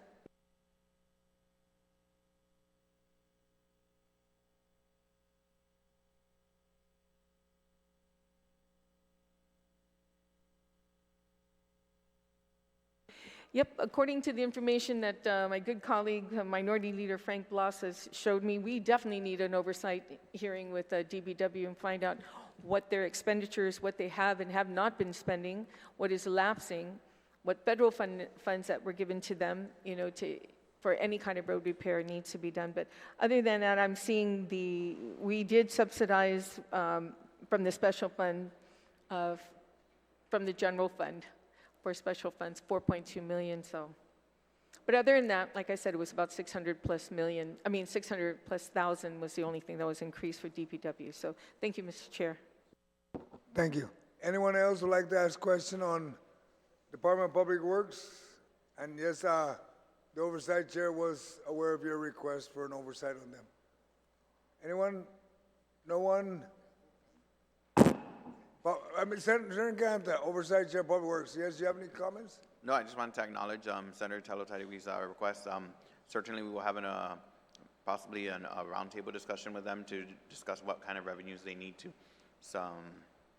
pave more roads, and also, I guess, push more lighting out there, because I think that is a joint concern for our community.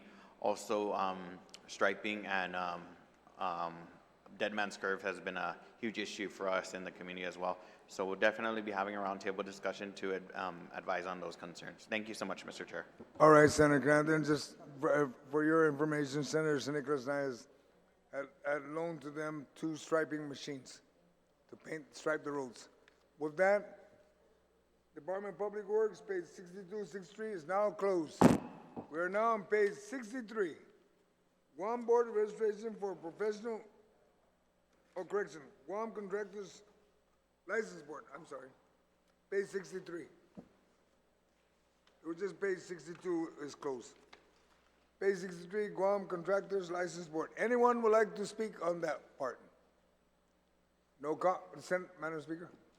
The building council was cut in half, just, it's so small, but what, is that no longer active, or what's going on?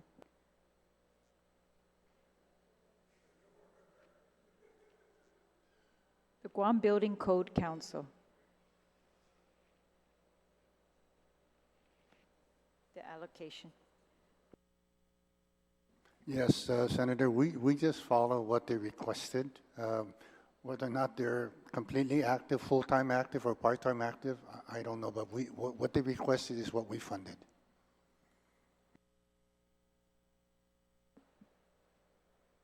Okay, so this allocation, they just wanted a lower allocation for the Building Code Council, but they wanted a higher appropriation overall for the Contractors License Board? Is that for personnel? And the only reason why, Senator, is because the fund was actually tracking a higher amount. Oh, the fund, so you're just giving them whatever the fund tracks, not, okay. So, Yes. all right, thank you. I see no other hands for page 63, Guam Contract License Board is now closed. We're now on page 64. Guam Board of Registration for Appeals, the Appeals Board. Does anyone have any questions on the Guam Contract Board of Registration for Professional Engineers, Architects, and Land Surveyors? There being no hands, that section is now closed. We're now at the Guam Police Department. Senator Barnett should be ready to ask questions. We are now on page 65. Because we're in the police department, let me just read off the number of pages here. It's page 65 to page 66 and 67. So as we open this chapter or this section, I'd open up for everybody to ask questions in the whole area so we can just cover it instead of going one page at a time. I know there's sufficient time. Anyone would like to ask questions on GBD? Senator Paris. No, he's not yet ready. Yeah, just, I was looking at the comparison from last year, and the federal matching grants and aid was down. I think I have here 600,000, so I'm just wondering what was that due to?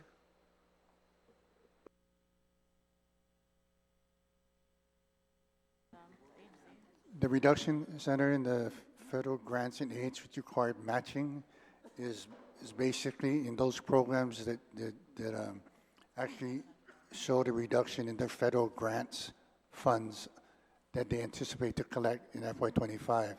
If you want the listing of those programs, I would have to go back into the federal program inventory and look. I can provide that to you. Yeah, that was my question really, is what brought it down. So yeah, if you can look into that, I appreciate it. Can you pull it? And anything else, Senator Paris? Nothing? Once you see it. Senator Tideway, on page GBD, okay, page 65, GBD. 66, 67. Yes, Okay, thank you, Mr. Chair. And of course, this is one area that had a huge increase that I'm seeing. I'm looking at $10,912,152 increase compared to FY24? Please correct me if I'm wrong. But I'm looking at, starting at, I'm looking at the 220, right? Okay, on the spreadsheet, going all the way across, and there's been an increase to GPD for $10,912,152 compared to FY24. Please explain to us why this agency got a $10 million increase compared to FY24. Senator, the answer to that question is twofold. One is the increase of $10 million is attributed to $8.5 million to the salary adjustment on the 25% for law enforcement. The other $1 million plus is for the police cycle that is expected to happen in FY25. And the number actually, the amount with the cycle was actually greater. But what we did is we found out, and as we communicate from the agencies, that the cycle doesn't start in October. So what they did is their initial request, they funded this whole cycle for a year, only to find out that the cycle won't start somewhere until January. So we made the corresponding adjustments in the requirements to fund those positions for the remainder of FY25. But that is almost 99% the reason why GPD's budget increased by almost 10 million, just salaries alone. Okay, that was the elephant in the room. So wanted to see what happened, you know, why that was such a huge increase. It was 25% increase to the salary adjustments for Guam Police Department. Last question is, how many additional police officers from FY24, before we gave this salary increase, this 25% increase, how many additional officers joined the Guam Police Department?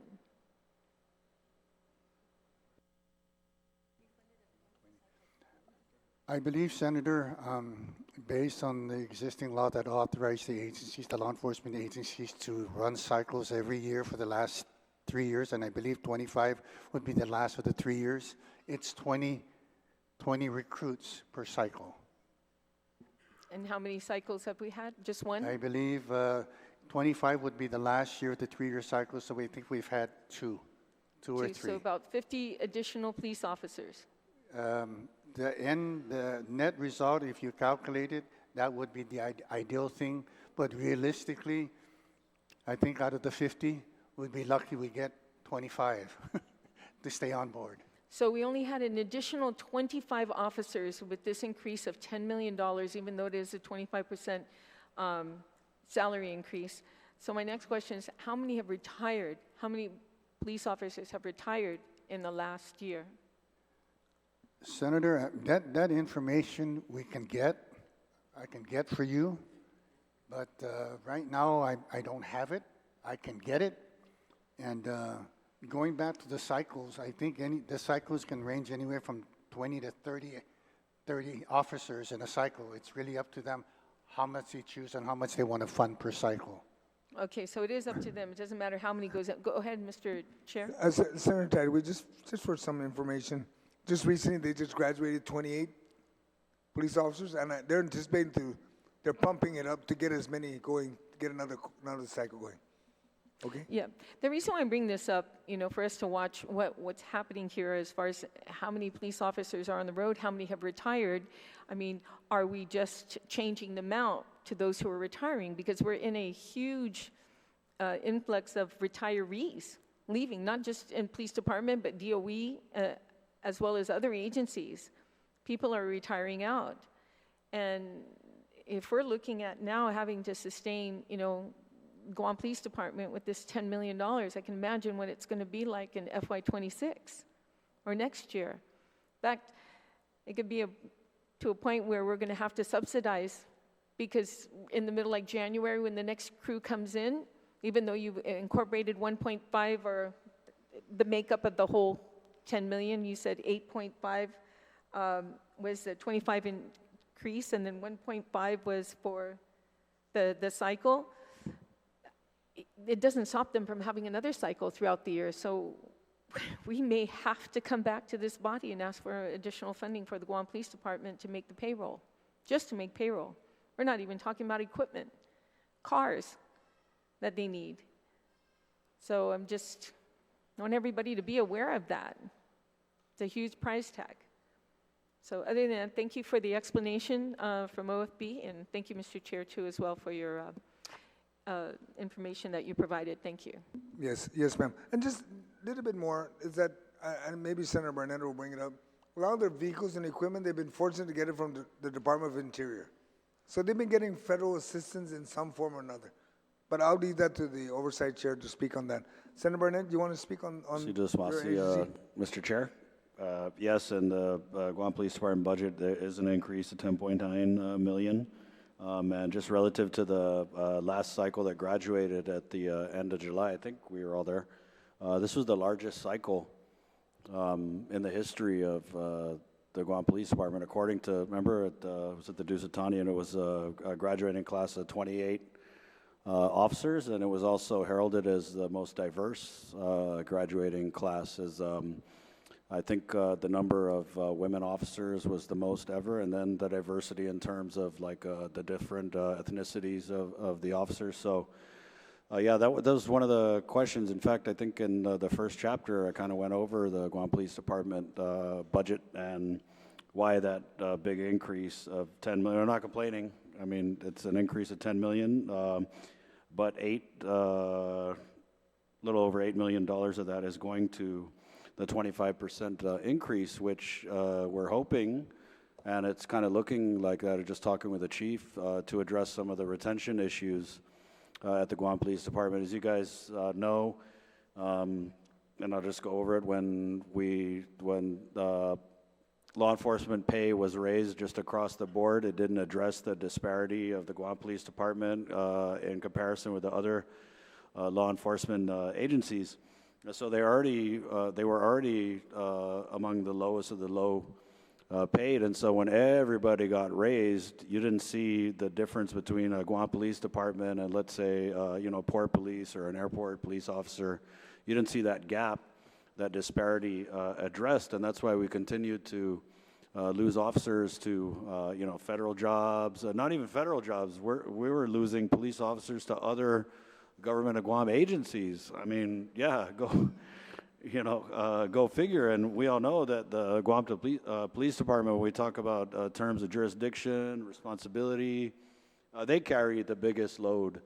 And, no disrespect to any other law enforcement out there, but they are our premier law enforcement agency. And this 25% retention pay, I think, went a long way towards addressing that. And I just worry, and I've said this in the public hearing, I worry that, GPD gets 25, then, it's almost like you get other law enforcement looking at that and they start lobbying for an increase. And I just worry that now that we've established, at least on a compensation scale, and then I've also got a bill that I hope addresses further the challenges with retention. But if we have GPD up here and then everyone else lobbies their senator to increase their pay, for the other law enforcement agencies, then we're going to lose that premier law enforcement status. So I do, obviously when you see an increase of $10 million in an agency like the Guam Police Department, I mean, yes, you want to see it going to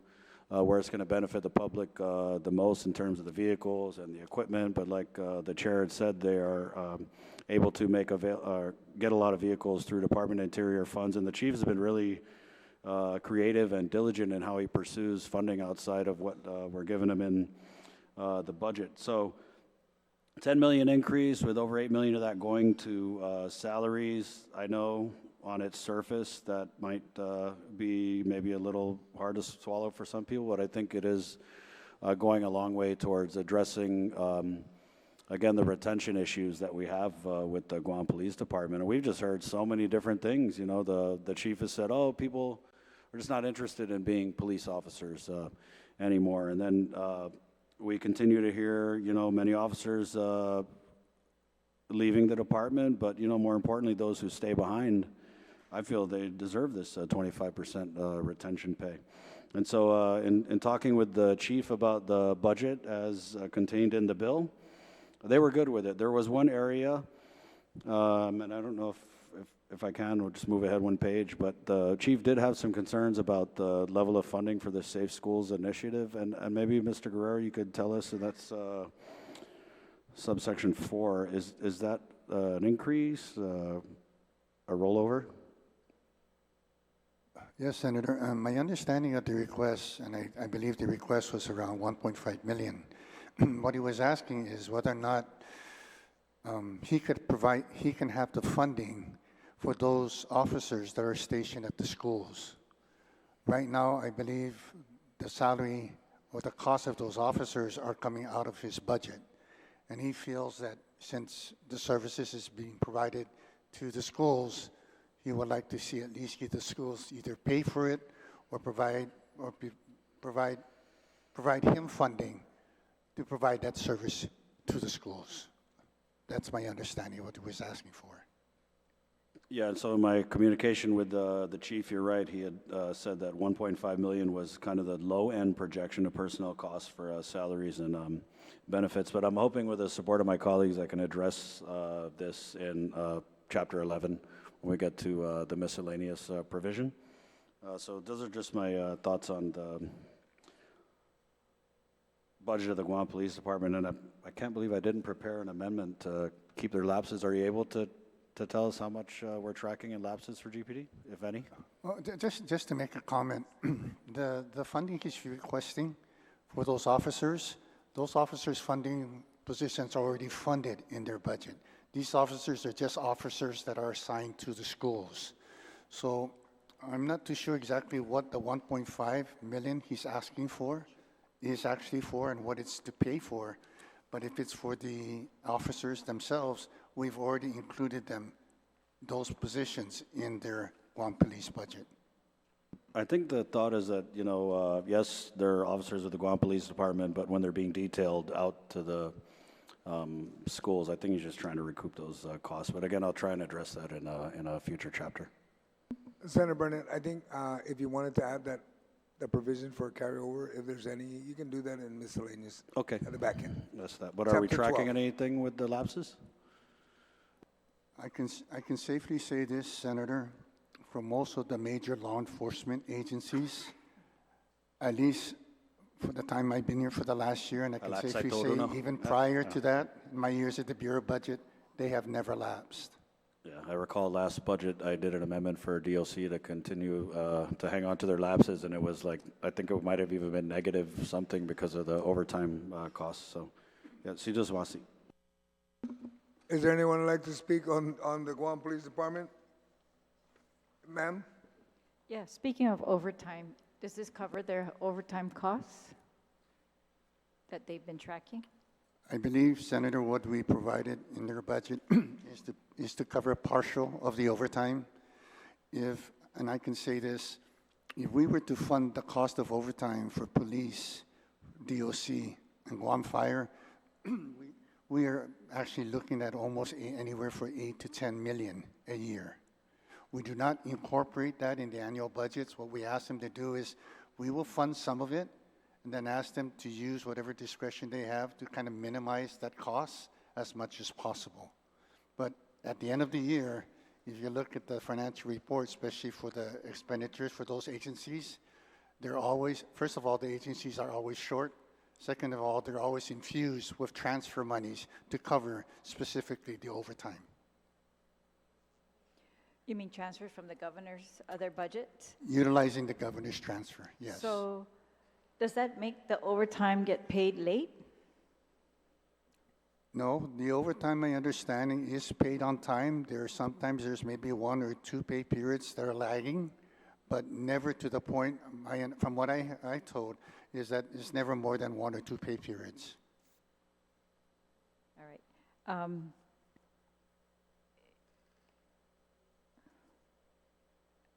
So we're getting the 28 recent graduates, and we're funding another cycle of 20 only in 2025. Is there a cycle that's ongoing right now?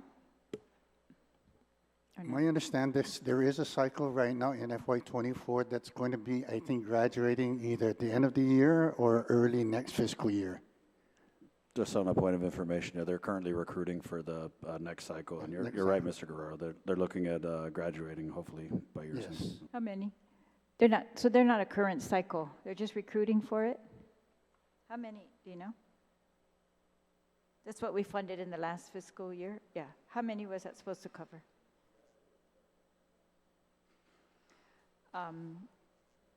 Is there a reason, well, I'm glad, you know, you were able to find the money to cover their pay adjustments and partial of the overtime and all of their current employees plus the promotions, but, and I guess the 28 recent grads. Did you find out how many? Okay, and then, but it looks like part of this that we're funding actually out of the Tourist Attraction Fund, 3.6. Is this the first time we're taking money from the Tourist Attraction Fund to fund GPD? Senator, I believe a couple of years ago, the administration did identify the TAF as a funding source of Guam Police Department. At that time, we were trying to right-size all these funding sources to make sure that whatever is being spent out of these funding sources are basically in line with the creation of the fund itself. For the last 3 years, we were able to do that. I was able to right-size it and have all the funding for GPD come out of the general fund. I mean, it's good to say that the TAF is looking better than it was since the start of the COVID, and over the last couple of years have been increasing in its collections. Because it's taking a toll, all these unexpected items are coming up that's taking a toll on the general fund. We just decided to go ahead and concur with the governor and follow her request to fund GPD, I believe 3.6 or some 3.7 out of the TAF for FY25. Okay, so this was done 4 years ago, but not in the last 3 years. I believe 2 or 3 years ago, yes. Okay, and then why are we decreasing the amount for the Guam Crime Stoppers from 500,000 to 100,000? 100,000 is less than what we're giving to the Basketball Association.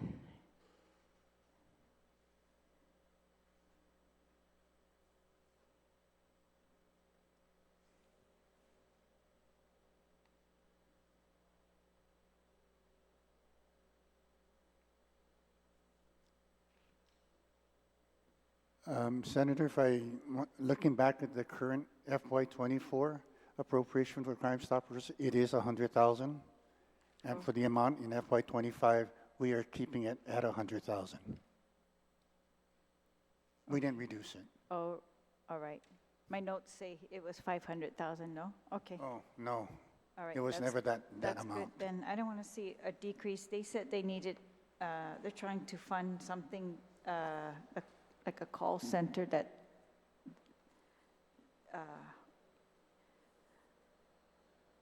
used to be funded. Okay, so, all right then.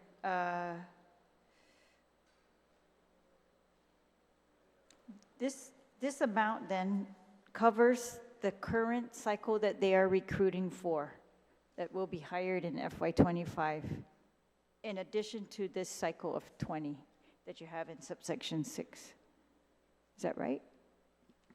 I Or believe the current cycle is 28 or people on board. It might be 20, but what we are funding in FY25 is for 20 additional bodies.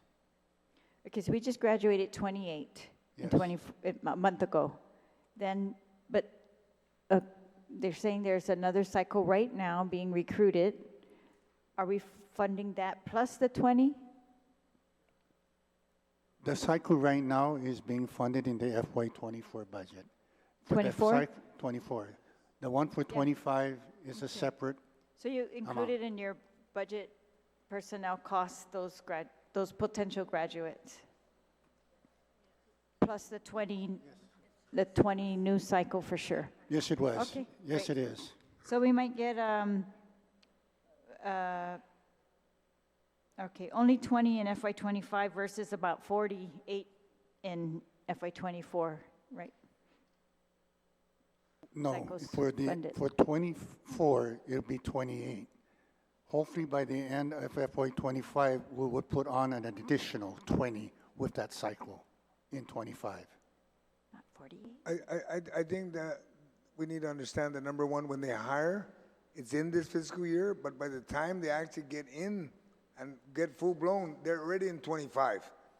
Then they'll end in probably mid or early 25. Then they start the 25, Just FY on, 25 cycle. if I may, on this Yes. point of information, according to the chief, the recruitment for the next cycle is currently at 13, but that doesn't include officers who are promoted from police officer trainee to police officer 1. He's still working with the staff to determine the final count, but the plan is to have a full academy of about 25. But due to the hiring process, they may end up coming on board during fiscal year 2025, meaning, you know, they still have to conduct the interviews, background investigations, the psychological evals, and the polygraph tests.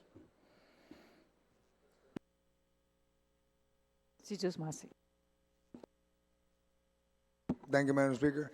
I don't see any other hands for Guam Police Department. That we would close that chapter. We are now on page 68, Department of Correction. Do I see any hands for the Department of Correction?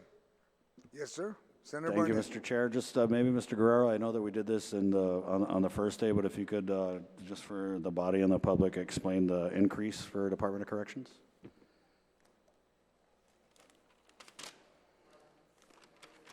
5? 11. Okay, the increases that you see for Department of Correction includes the 5 million for the modernization of the prison, and of course, the officer cycle, again, to happen in FY25. And of course, one of the biggest tickets that we're incurring again in FY25 that we didn't incur in FY24 was basically the Guam Memorial Hospital MOU with Department of Corrections.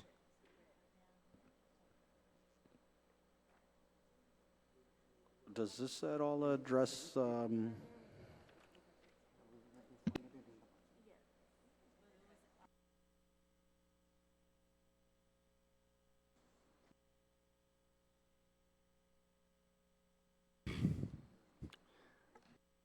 okay, so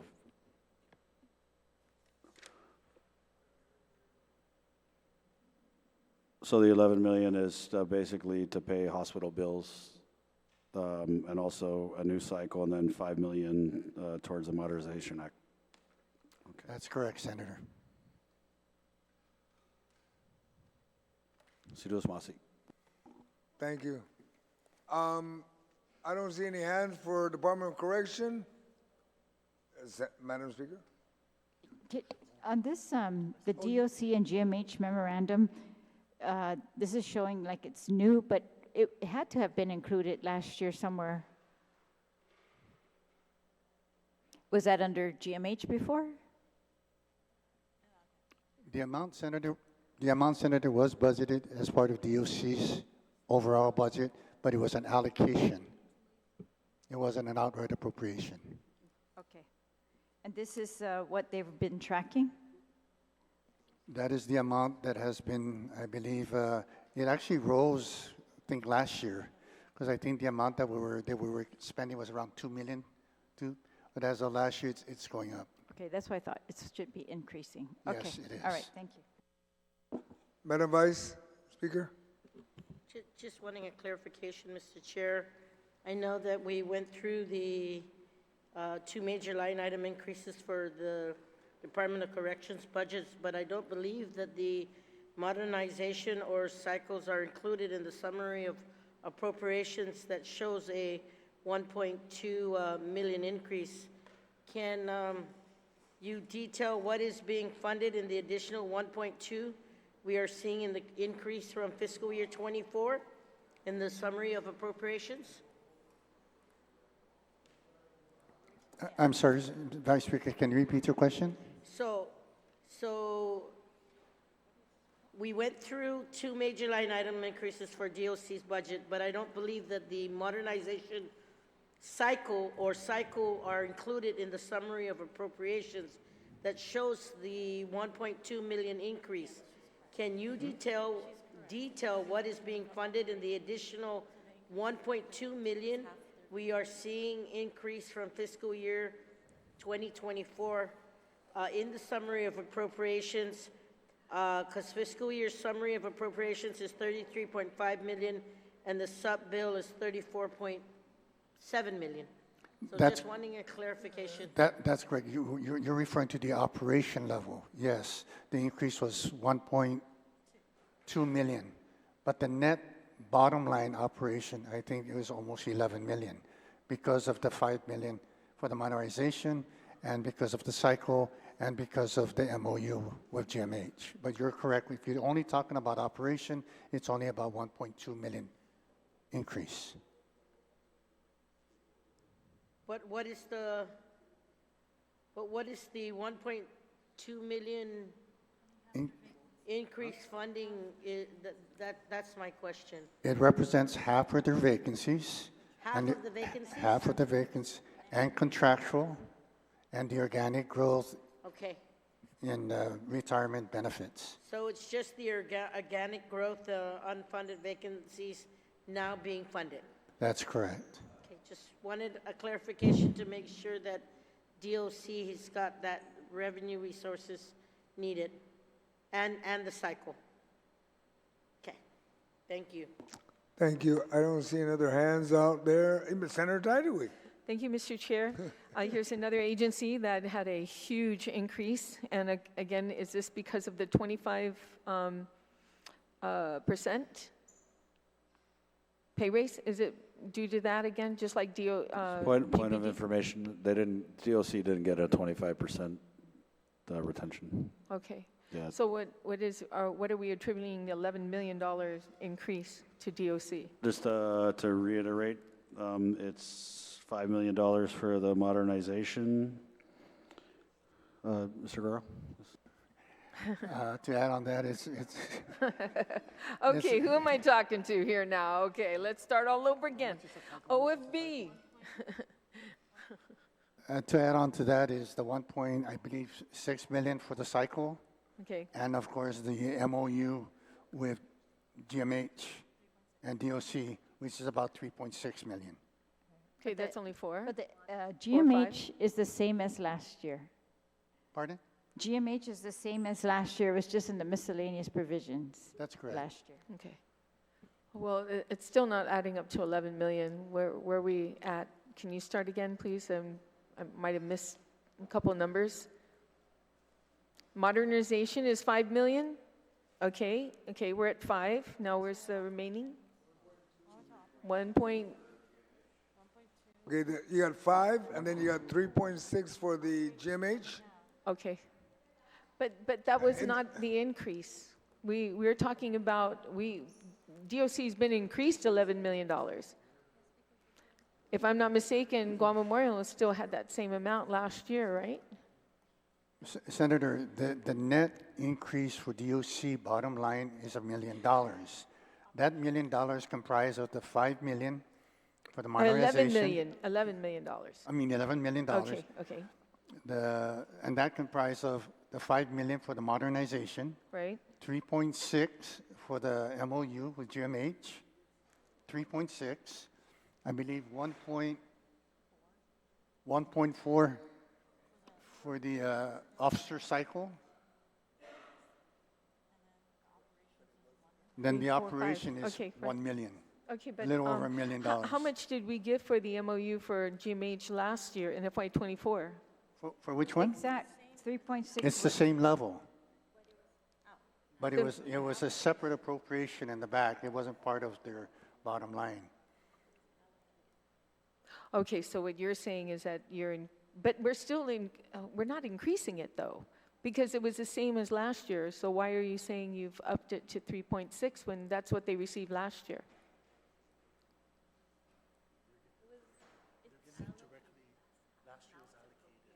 You know what I mean? Last year was allocated. This year is direct appropriation from DOC. there's a different way last year it was given to No, them. it was appropriated last year Yeah, as yeah. well, appropriated. Yeah, the major difference, Senator, is that last year, we made it an allocation out of DOC's No. appropriation. This year, we're making it an outright appropriation. I don't think so, Mr. Chair. The section 34 of the FY24 budget, page 148, says it's appropriated from the audited excess general fund revenues for FY22.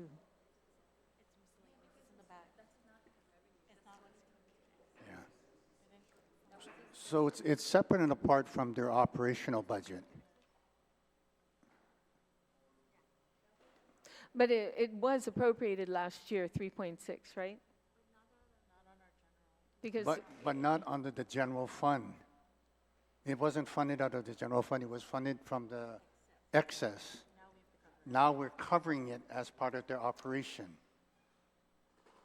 So you need to. excess 23 funds, That's what increases their bottom line. excess 23 funds, correct? Yeah, Using because it FY was 25 revenues, yes. No, excess 23, because we're talking about. 22, using 22 excess. Okay, this FY24, we appropriated $3.6 million from excess revenue of FY23. Wouldn't it be 23? Because we were in 24. No, 22. You're right. You're right. But wait, no, they're checking it out. I just wanted to verify, sir. The current year, Senator, At we the time. identified the 3.6 using the FY22 Right. Yeah, audit. you're right. That's with FY24. Now in FY25, we are doing an outright appropriation from the general From fund. the general fund. That's why the numbers increased. Okay. And that's why it increased. Okay, thank you so much. Yeah, that clarified everything. Thank you, Steve. Thank you. I see no other hands for Department of Correction. We will now close the Department of Correction. We are now on page 71. Let me check if there's any amendments before it slips by me. Folks, it's 10 to 5. So we're gonna go ahead and recess now until tomorrow. Hold on, let me see first. We only have 2 more pages. Let's complete Department of Agriculture and then we'll recess, okay, folks, colleagues? All right? We're now on page 71, Department of Agriculture. Unless anyone feels the need to speak, it's 71 and 72. Does anybody have any question for agriculture? Madam Speaker? Yeah, if they could just explain, it looks like $700,000 increase for agriculture. What? About 666,000, Senator. Yes. Okay. Yeah. How come on some of these, we are including in some of these chapters coverage of like the pay increases, but in some of them we're not? Like the nurses' pay was not specifically delineated for behavioral health, yet for the police, their 25% pay is specifically delineated.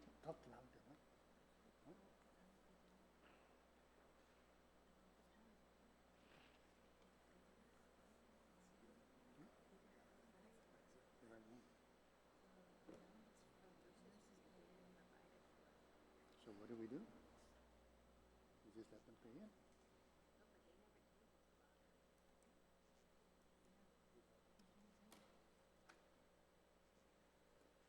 $6 million?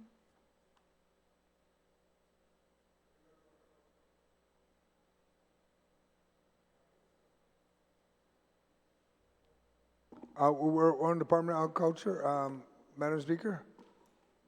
Do you have any Yes. questions for on page 71, Agriculture? Oh, We're on I 70. did ask one. Oh, you did ask? Oh, That's yeah. what they're trying to figure out. What was your Oh. question? So I'll wait, yeah, I'm just wondering, yeah, so on some of the chapters we're specifically delineating pay increases, like, for example, in the GPD, you put for the 25% pay, you put that in there. For the nurses' pay and behavioral health, we didn't put that in there separately. You said it was incorporated.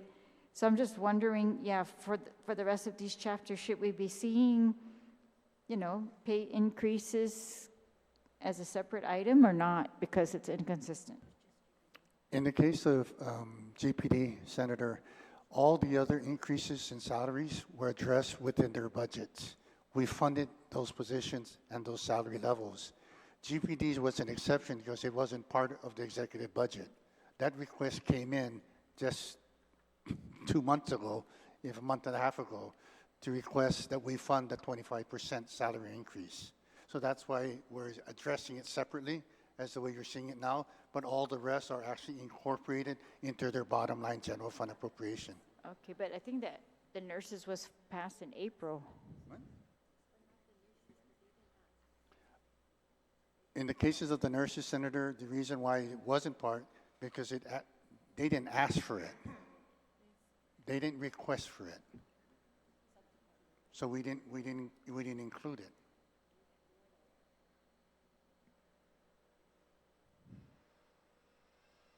But isn't it their salary level? I don't understand that. I mean, that's like a law that says they have to get this pay, and then we're not going to cover them at that pay. Yeah, Whatever because they it was done after the budget request. I would assume, Senator, Speaker, is because whatever they reflected in their budget request as salaries is what we funded. We funded what we could. Okay, so then it's correct that creates that shortfall for agencies that have to pay at the higher level. They don't have any choice. So for Department of Ag, the $600,000 increase is, what's this for then? They didn't get any special pay.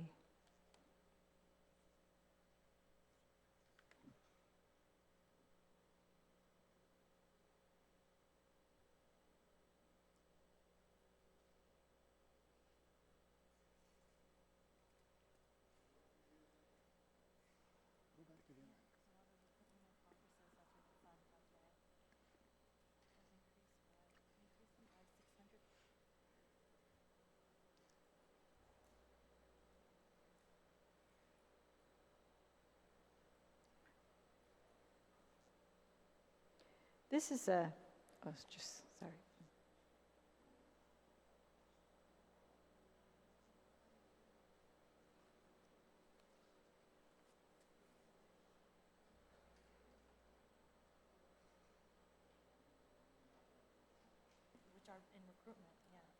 Yeah, some of it, Senator, was due to positions that they are recruiting in progress.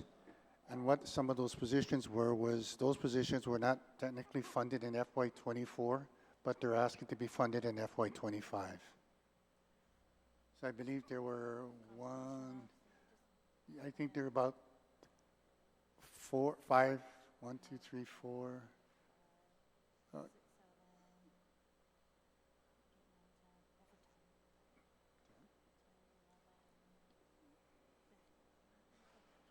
Roughly about 10, 11 positions they're requesting in FY25. Okay, yeah, I guess that's fine with me. I don't have any objection to that. I'm just confused because, for example, when it came to DICIT, they're requesting those additional employees, behavioral health, requesting that additional contract money, and only some are getting these additional requests. But this budget, it looks small still, yeah, almost 5.8 million, not even 6 million. The governor's office is 7.2. So I don't object to this budget level. I wish all those small agencies or critical, like behavioral health and DICIT, also received those things that they requested. Did they request more than this, Department of Ag?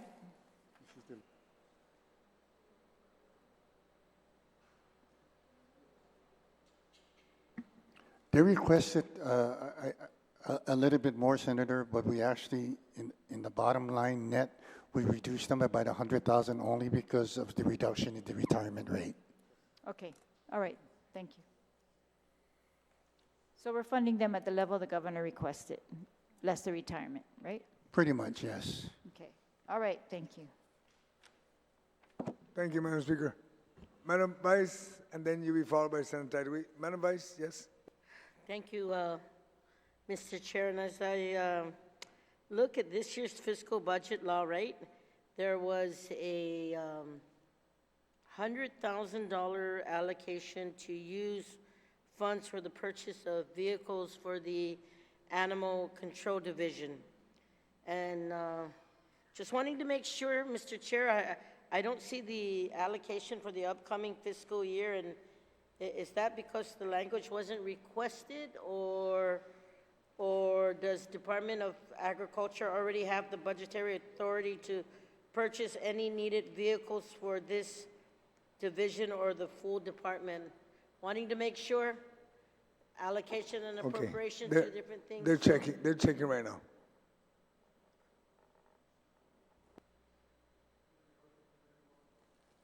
In their request, Senator, there was no request to purchase vehicles. But do they have the authority to do it based on the existing budget? Senator, as we've done in the past, when we do lump sum budgets, it's really up to the agencies how they feel they would like to utilize their funds.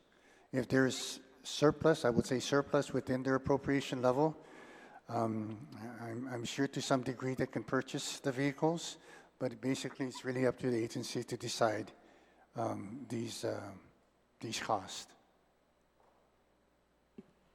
Okay, Mr. Chair, I just wanted to make sure that Department of Agriculture literally has been working on a very, very streamlined budget.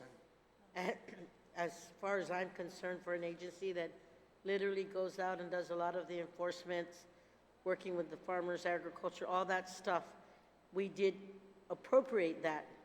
Yes, we did. And yeah. I just want to make sure that they don't lose that authority, because I don't see it here. I just want to make sure. And if you say that wasn't requested, I'm going to say, Madam Vice, that they have the authority today, and I'm going to hope they're putting the process in to get the vehicles that they had the authority to buy. so not that I want to bookmark this, I'm just going to double check Okay. based on me not seeing it in this year's fiscal budget. Yes. And to make sure, I will definitely call and just make sure that that's secured, and then I'll come back to this body. So I know we're going to plead, but I just, if you can just allow me that verification, sir? Yes. So that they never lose that? As a matter of fact, when you're done, Senator Tyree, and then we're going to recess and come back tomorrow again at 8:30 in the morning. Thank And you. we'll continue on with agriculture. Thank you, Okay? sir. So, do you have anything else? If not, No, I'll... that's it, sir. Okay, Senator Tyree? Thank you, Mr. Chair. I just have a real quick question for OFB with regards to the special funds.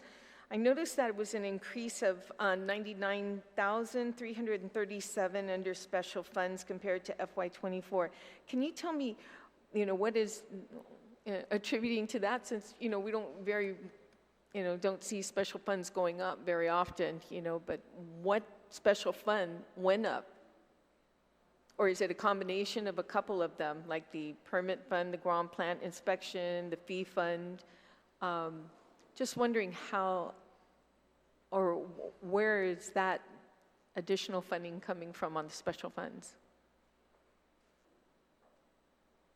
If you're talking about the fund itself, these monies basically are collected from fees collected by the Department of Agriculture for the inspection, quarantine, and eradication of invasive species contained in any freight brought into Guam. That's where they generate the funds from. Right. So we're seeing that there's been an increase compared to FY24, and I was wondering which of these funds are actually growing?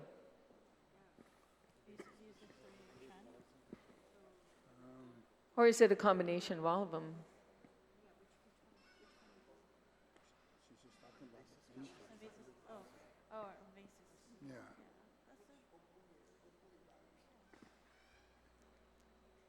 Give me a second, let me pull Sure, out how... no problem. Thank you.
Okay, Senator, the reason why you see the increase is because when we were tracking over the last 3 years, it does show that the collection is increasing. I believe last year it showed something like 600 some thousand. The current year is showing like 600 some thousand, so we're kind of keeping the same track going into FY25. So that's why you see the slight increase in the fund, and that's why we're appropriating up to that level because of the tracking.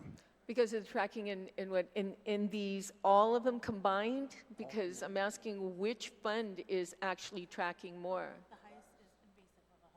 Of all the 3 funds, Yeah. the evasive one is showing the most in collections. Okay, so that's the one that's, that increase is coming from that particular fund? Yes, the majority of the increase coming from there, yes. Okay, thank you so much. That's all the questions I had. Thank you. Thank you.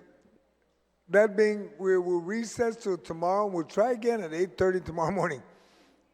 So I hope to see my colleagues at 8:30, and we will finish off agriculture tomorrow morning. Thank you. And we are recessed at this time, my colleagues.